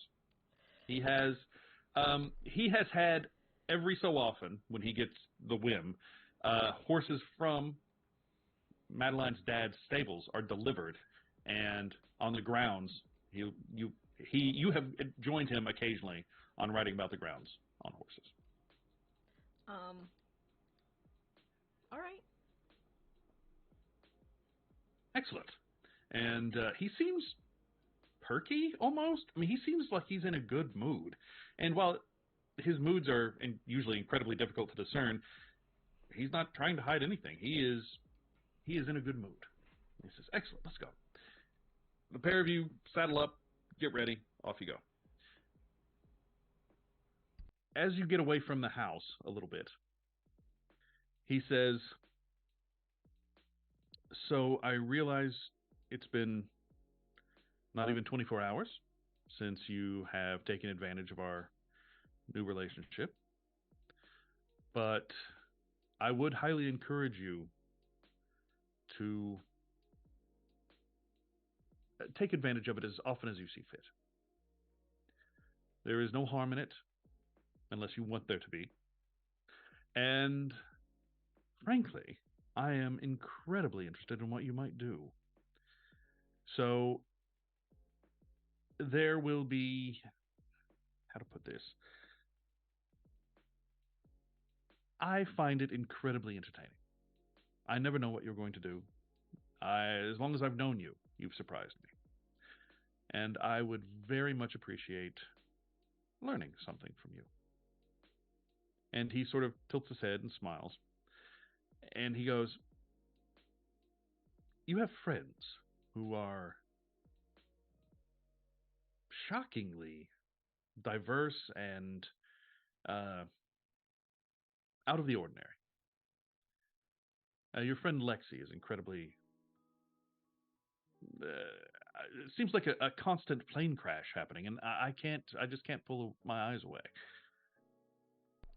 Well, Your friend she's not Madeline, wrong. who is well, he laughs, and the laugh is. You're not sure if you've ever heard him truly laugh, because this laugh is different. It's clear. It's sort of bassy. Um, and it actually hits his eyes, which is one of the first times you've ever noticed that. He goes, "Yes, I think so. Your friend Madeline is very withdrawn. I have asked around about her, and no one seems to know anything. Obviously, I knew her back in France, but she was a baby. I hardly knew her at all. And her father is not exactly forthcoming talking about his family. But anyway, I would I cannot wait to see what the group of you can do. And I just I have no right to ask you this. But once again, I have to beg you. Stay away from Jesse. He is dangerous. He will harm you. He'll hurt you. And I don't want to see that happen." What has he done?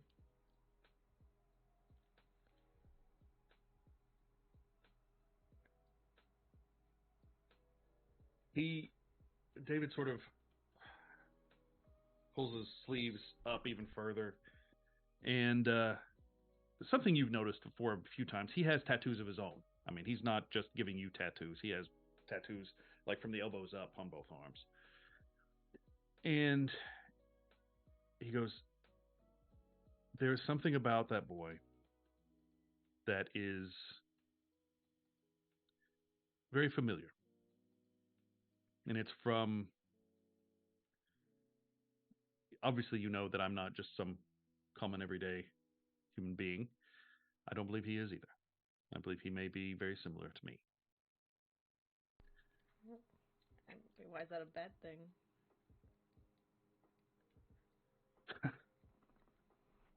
Because the legends and the myths are true.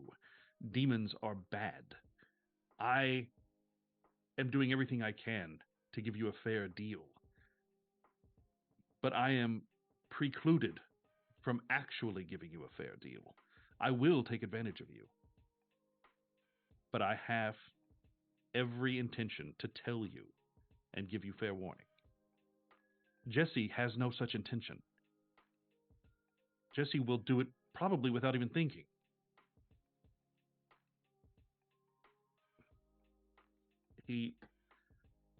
Look, I realize that's a lot to take in. Yeah, I don't think he told her that he was like a demon. I think this is the first time she heard it. Fair enough. She is And shocked. Go ahead. Okay. She's silent. I may have overstepped my bounds. I apologize. I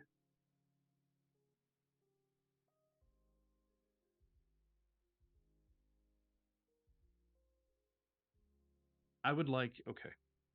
And now his mood has changed. He's second guessing himself, and that's not something David normally does. I will give you whatever you ask. And I have no idea what I will ask of you in return. I honestly don't know. I don't know what we will need. I don't know what I will want.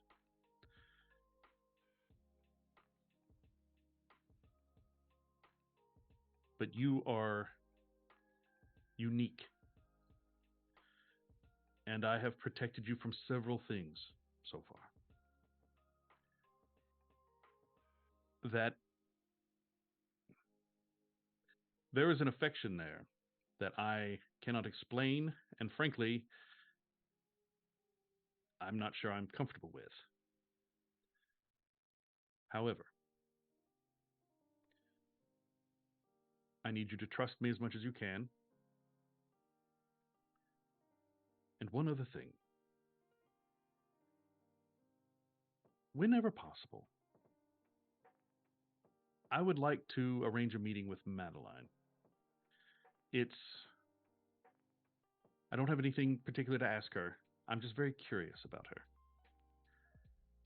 I'm sure she wouldn't know me from anybody, other than my normal persona. But I knew her family back when she was born, and I would very much like to know what happened to her mother.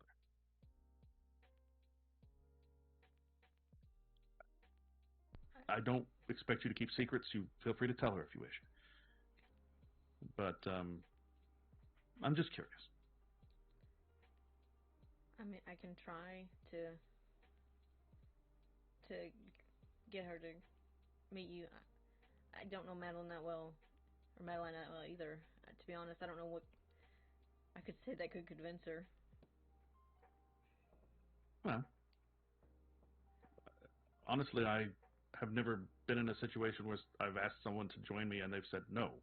So if she says no, that will be new to both of us, and frankly, that'll be something worth sharing anyway. So this is not an insistence. This is not part of any sort of contract. This is simply me personally asking you to help me, if you find it in your heart. Yeah, I can ask her. Excellent. Now, I'll race you back to the house. Let's go. And he whips the horse and takes off. Takes off going.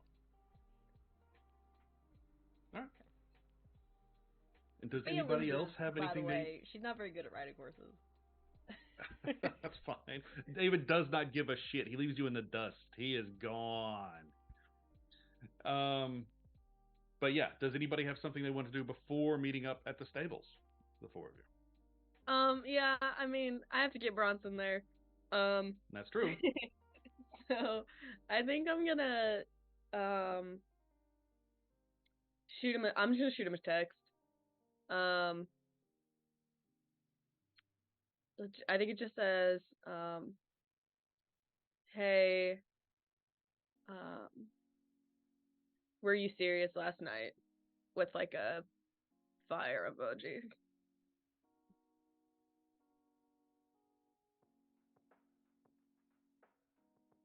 He gets back to you.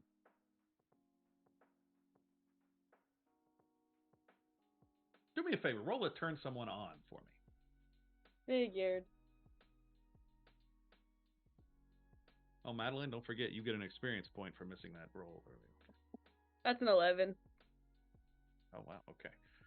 He gets back. Yeah, I was serious. I'm always serious. And like the flexing arm emoji. I hate him. He'll just say, meet me at this is just called this meet me at the stables tomorrow at whatever time. With a at 9. With a little winky face. Uh, okay. He the stables. Sure. Yeah. What's going on there? Question mark. Um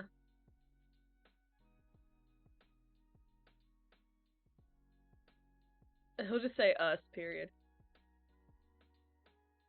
Okay. He gets back. He says back, "Fuck." Period. Yeah, I'll be there. And that's yeah. He seems to agree to be there tomorrow or tonight at 9. Yeah, he'll just say good, and then he'll text the group, and just say that he'll be there. Okay. Madeline, do you have any preparations? Lexi, anybody? Do what? You guys get there at about what time? Would you say he's supposed to get there at 9? Am I the only one that drives? No. No, I have No. a card. I'm gonna pick Lexi up. Okay. Perfect.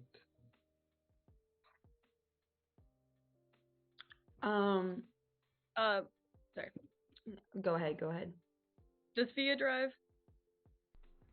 Yeah. Okay. I was gonna offer Fia a ride. If you do, I mean, she'll probably accept if you offer it, but she does drive. Yeah, he'll just shoot Fia a text. Hey, do you need a ride tomorrow? She'll say sure. Night, but yeah. Cool. He'll just heart it. I don't know if anybody has any preparations, but I do have an idea, and I just want to let everybody know that. Okay. I got nothing. So Okay, well here we go. This is we're keeping the pace going here. So it's everybody arrives a little bit before Bronson is expected. You have as much time as you think you require. What is Fia? What's your idea? Oh, it doesn't like really involve anybody else. Oh, okay. I don't know if it's gonna work. Okay. If yours doesn't work, I have a game plan. So we're gonna let you go for it, and then I will try. When we get there, Lexi pulls out some acid and offers it to everyone. Madeline will take it. drop in acid before the murder. Yeah, how else are you gonna murder someone? That sounds fun as fuck. Jesse does not. That's right. Jesse's a teetotaler. We keep forgetting that. Jay doesn't. Yes, Lexi 100% makes fun of him for that. that's fine.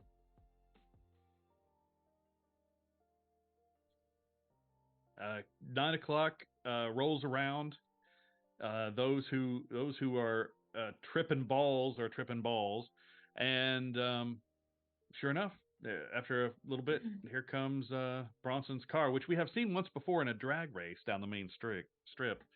It pulls up, and we're gonna say that anybody else who drove managed to hide their car somewhere around the other side of the grounds, and he pulls up next to Jesse's car and gets out and looks around. Is Jesse around? Yeah, Jesse stayed in his car, or like leaning up against it like a hot boy in a movie. Okay. And I think when Bronson gets there, Jesse will just start walking in towards the thing. I don't think he says anything, but I think it's kind of like a follow me. Okay. Walking like inside the building. Okay. Bronson gets out and hey, how's it go? Oh, okay, yeah, let's go. All right. Yeah, yeah. All right, let's do this. All right, great. And yeah, he follows where he's like he keeps he gets his phone out and is sort of looking at his hair, making sure that he looks right, with the camera facing him, and he's like, he's not paying any attention. He thinks he's about to get laid. So I got him here inside we the go. building. What's I got up? nothing post this. I got him there. That was my job. All right. So who's first? Who's up? I mean, does yours have to be alone? I mean, it's just something that I can. I mean, you can do it. I just have to roll for something. I'm gonna let you go because I can't kill him, but I can do something. So Okay. Go for it. All right, this is me just getting him like. I don't know if I can kill him with it, but I can get him there and quiet. Okay. Lexi will do the killing if one harm. Okay. All right, so let's do it. All right, so I'm gonna try and do an elsewise power, and I'm Now going to. is he gonna see you do this? I mean, do you have to be where he can see you? Okay, so he right now is focused on Jesse, has no idea anybody else is around. And okay. All right, I want to try and do the hypnotic move from the vampire skin.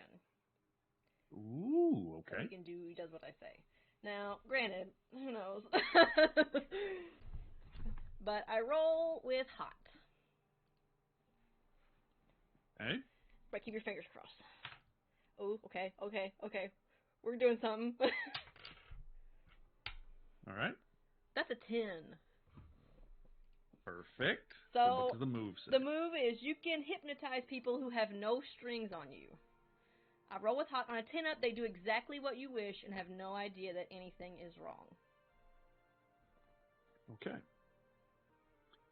So, tell me how the process. What does the camera see when you do this? What does the camera see? So I guess like he doesn't notice that she's there, so she's kind of in the shadows, in a way. Okay. And I think she may be trying to get eye contact, and once that eye contact is there, it's automatic, and he's locked in. Okay. Jesse, you walk in to, I assume, the barn. We're not going into the main house with this, I would assume. Okay. You walk into the barn. There is sort of a rustling of horses as someone has come in, a little nervous. And whenever you sort of ask for this in your head, you hear, well, that was quick, beautiful, and you feel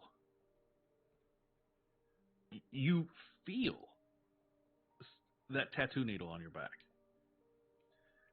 and it hurts, but you're strong enough to get through it. He goes, I can't wait to see what you do.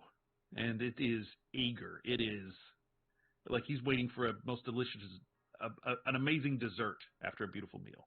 That's the sound he's got in his voice. And right when that happens, when that tattoo finishes, a couple of the horses near you just sort of freak out a little bit, and they sort of rear back a little bit. Something's got them spooked, and Bronson looks over at those horses and makes perfect eye contact right with you, and he just goes slack.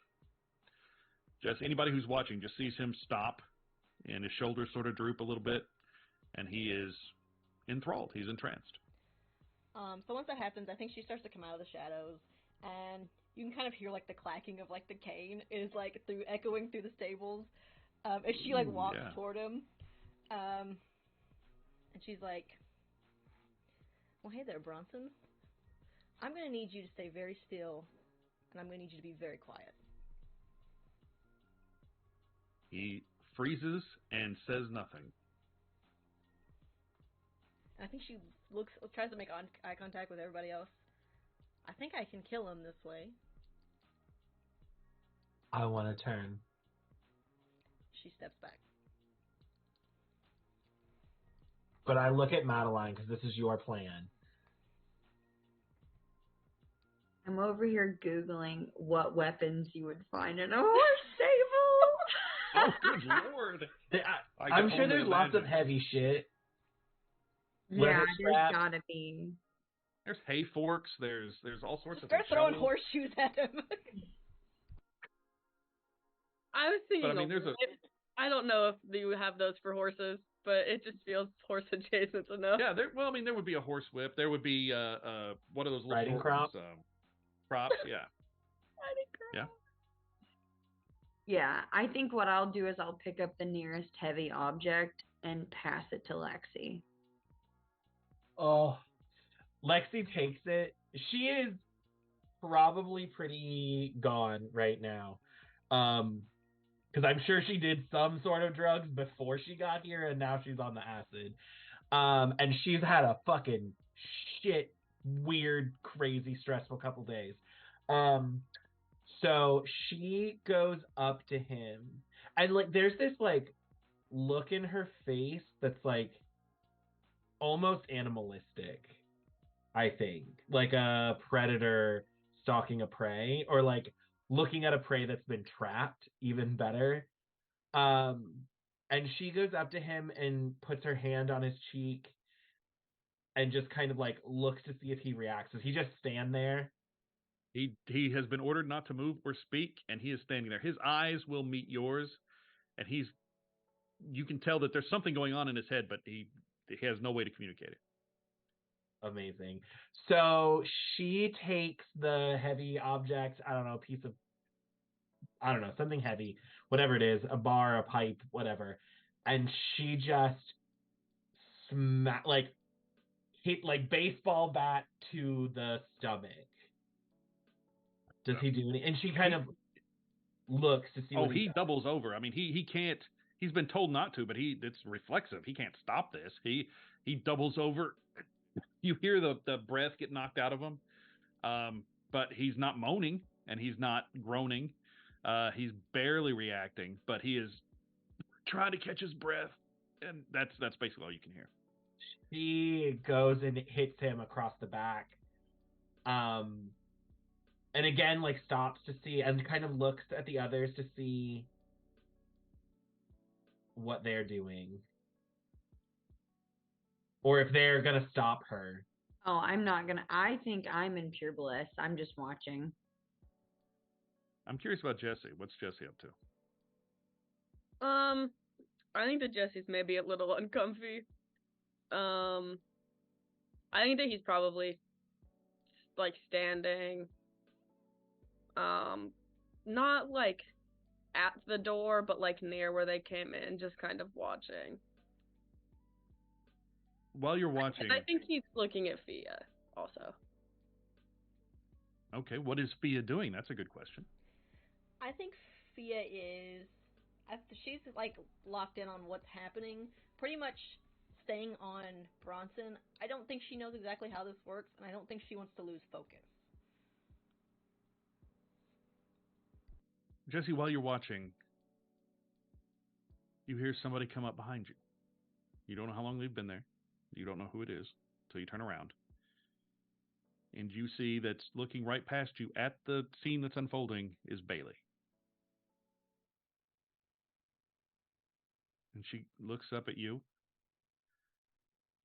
She goes, "Are you part of this?" And her expression is unreadable. Absolutely. You can't tell if she's horrified, if she's elated. You have no idea. She is blank slate. I'm just the one who got him here. Why did you do it? They asked me to. And he hurt you. Which one? Which one what? You didn't do it for both those reasons. You have to pick one. Does he hurt you? She nods and sort of squeezes your arm a little bit and walks in. And she walks up to where Lexi is and she goes, "Can I have it?" She's asking Lexi. Lexi, I think, almost like it's not a growl, but it's almost a growl, and like I don't know if I'm gonna roll to keep my cool because I don't know if Lexi Perfect. wants to give this up. Perfect. And I'm not good at that if I remember correctly. Yeah. That's a 6, so that's gonna be a fail. So you fail to keep your cool. I fail to keep my cool. So she is going to. She drops the heavy object, but goes into Bronson and grabs him by the throat, pulls him down. He's curled up on the ground. You've been beating him. He's been Oh, on the he's ground. on the ground? Yeah, you've been beating the shit out of him with a pipe. He's not standing up right now. Great. So she throws the pipe on the ground and she gets on top of him. And I think she's going to like bite him like on his like shoulder. And she just bites as hard as she can, like drawing blood, like ripped skin off. Anybody who's looking at him, there are tears pouring down his face, but he can't speak. I think that. Go ahead. I think that Jesse goes over and tries to get Lexi away. She's gonna resist you. I think that Madeline's gonna step in. If you come and grab her, she just goes for his throat and like holds him to the ground and is trying to choke him. Like she's staring directly, like making eye contact with him, like she is trying to kill him. Let Bailey do it.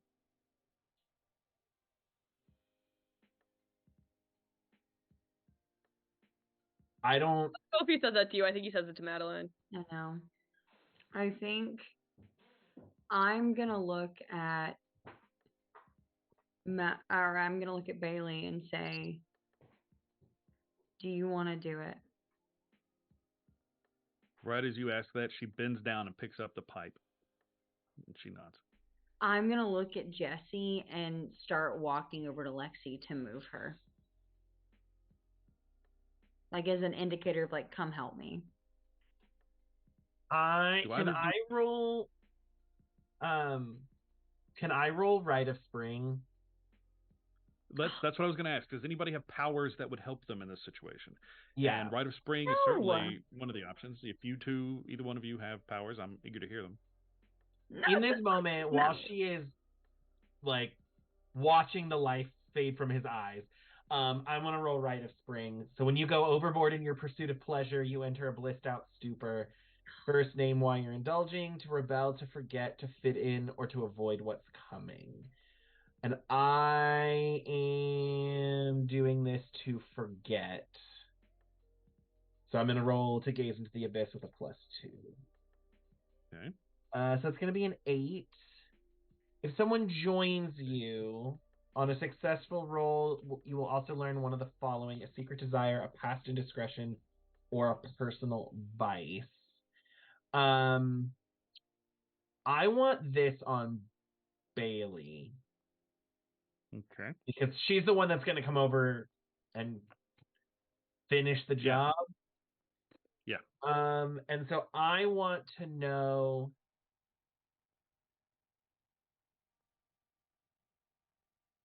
I want to know her secret desire. No, I want to know her personal vice. Her personal vice. Yeah. Bailey's personal vice is she has in her head what a perfect life is, and she will not stop until she achieves it. And because you did roll a success, and it's related to the scene, getting rid of Bronson is part of that. She can't have a person like this in a perfect life. You also catch on that she's decided Jesse is part of that perfect life. Interesting. Okay, so as that happens, and I go into this like blissed out, just like stupor, I look and I see them coming at me, and I see Bailey with the pipe. And I let go with one hand, and I keep my one hand on his throat, still like cutting off his air. And I reach my hand out to Bailey, like to come join me. She does. And you can tell that she's faltering. This is not. She thought she could do this, but now she's not so sure. And as I see her falter, Hold on, real quick, Madeline. go What ahead. were you gonna say? I think that if I'm in the same boat, I guarantee it, maybe. When I see that happen, I'm gonna step up behind her and like hold her hand around the pipe and just squeeze it tighter and look at Lexi for support. So I will look to her, and I'm gonna say, "It feels so good. Do it. This She is gets the a grin on her only face. way." She smiles a little bit, and there's a steely glint to her eye. But then she looks over at Jesse, who's not in the middle of this necessarily. Well, sort of nearby. Jesse was trying to get Lexi away, but she looks at Jesse, and there is a "Are you cool with me doing this?" sort of look in her face. Like, do I have your blessing to do this?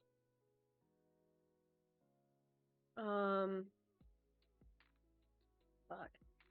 Um,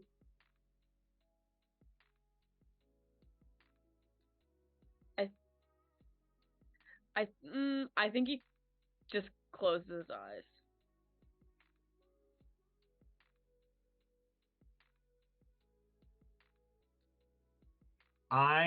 Seeing that, I think she kind of wipes the blood from her mouth and grabs her again, grabs Bailey, and pulls her in to where we're like almost not kissing, but like could kiss. And I'm just going to say to her, "It feels so good." And I want to use my move, We Really Shouldn't. I want to attempt to turn her on, and I can add +1 if giving into the temptation is obviously a terrible plan. It's obviously a terrible plan. There is absolutely no doubt about it. Because she is faltering. She is. Until you grabbed her, she was about to drop the pipe. That's a 6. She sees you, and at first, this steely glint in her eye, she looks at you, and you see her look your face, look up and down your face, not just straight in your eyes, but look you all over. Take the whole picture in, and you feel her take a breath, and she pulls away, and she drops the pipe. I can't do this. This isn't part of my. This isn't something I do. And when she says that, I think the like pleasure, bliss, stupor kind of kicks back in. And Lexi's gonna turn back to Bronson, and she puts her other hand on his throat and just pushes with all of her weight. And I have a string on Bronson that I'm gonna use to add one to the harm that I do. Okay. Yeah. Well, I mean, he's basically paralyzed. There's nothing stopping you from doing this. And if you use that to harm him, this will be the job. This will do the deed. And she is looking straight in his eyes when she does it. And she sees his eyes go bloodshot. She sees his face get really red. She, sees the veins popping out in his temples. And everybody can hear the gurgling noise. Meanwhile, the music is swelling a little bit in the background on the TV show, and the horses start getting antsy and kicking in their stalls. And Bailey won't watch. She's walked away, and she's gone straight up to Jesse and goes, "Please take me away from here." Lexi is just cackling, just laughing. Does Jesse agree to take her away? Yeah. I think Jesse will like wrap his like arm around her and like they'll go out to the car. So we see them go to the car.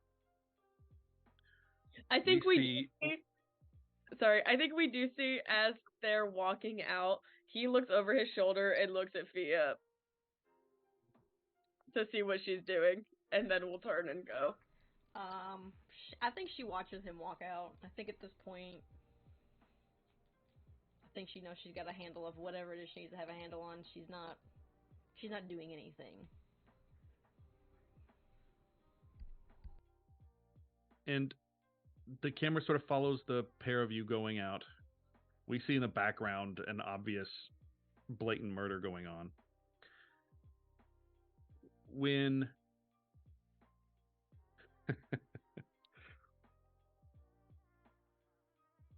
when you drive away and the three of you are left with Bronson and you guys are figuring out what to do with him, he's gone, he's dead. The camera sort of pans over a little bit, and we see a young woman sitting on a balcony nearby the house, wrapped up in a blanket, drinking some tea, just looking out in that direction. And Camille just has this look on her face, just like, what is going on? And she sips her tea. And then the scene cuts. And if nobody has anything else they want to do tonight, that'll be the credits roll. Can I have a moment when Jesse takes Bailey away? Mm-hmm. I don't know if I say it out loud. I mean, I don't know. Maybe I look at Lexi and say, I could have made her forget. And then I don't know if Lexi continues to kill, but maybe that's where it fades down because I would have made her forget if she stayed and watched, but she didn't. So she's going to have to live with this.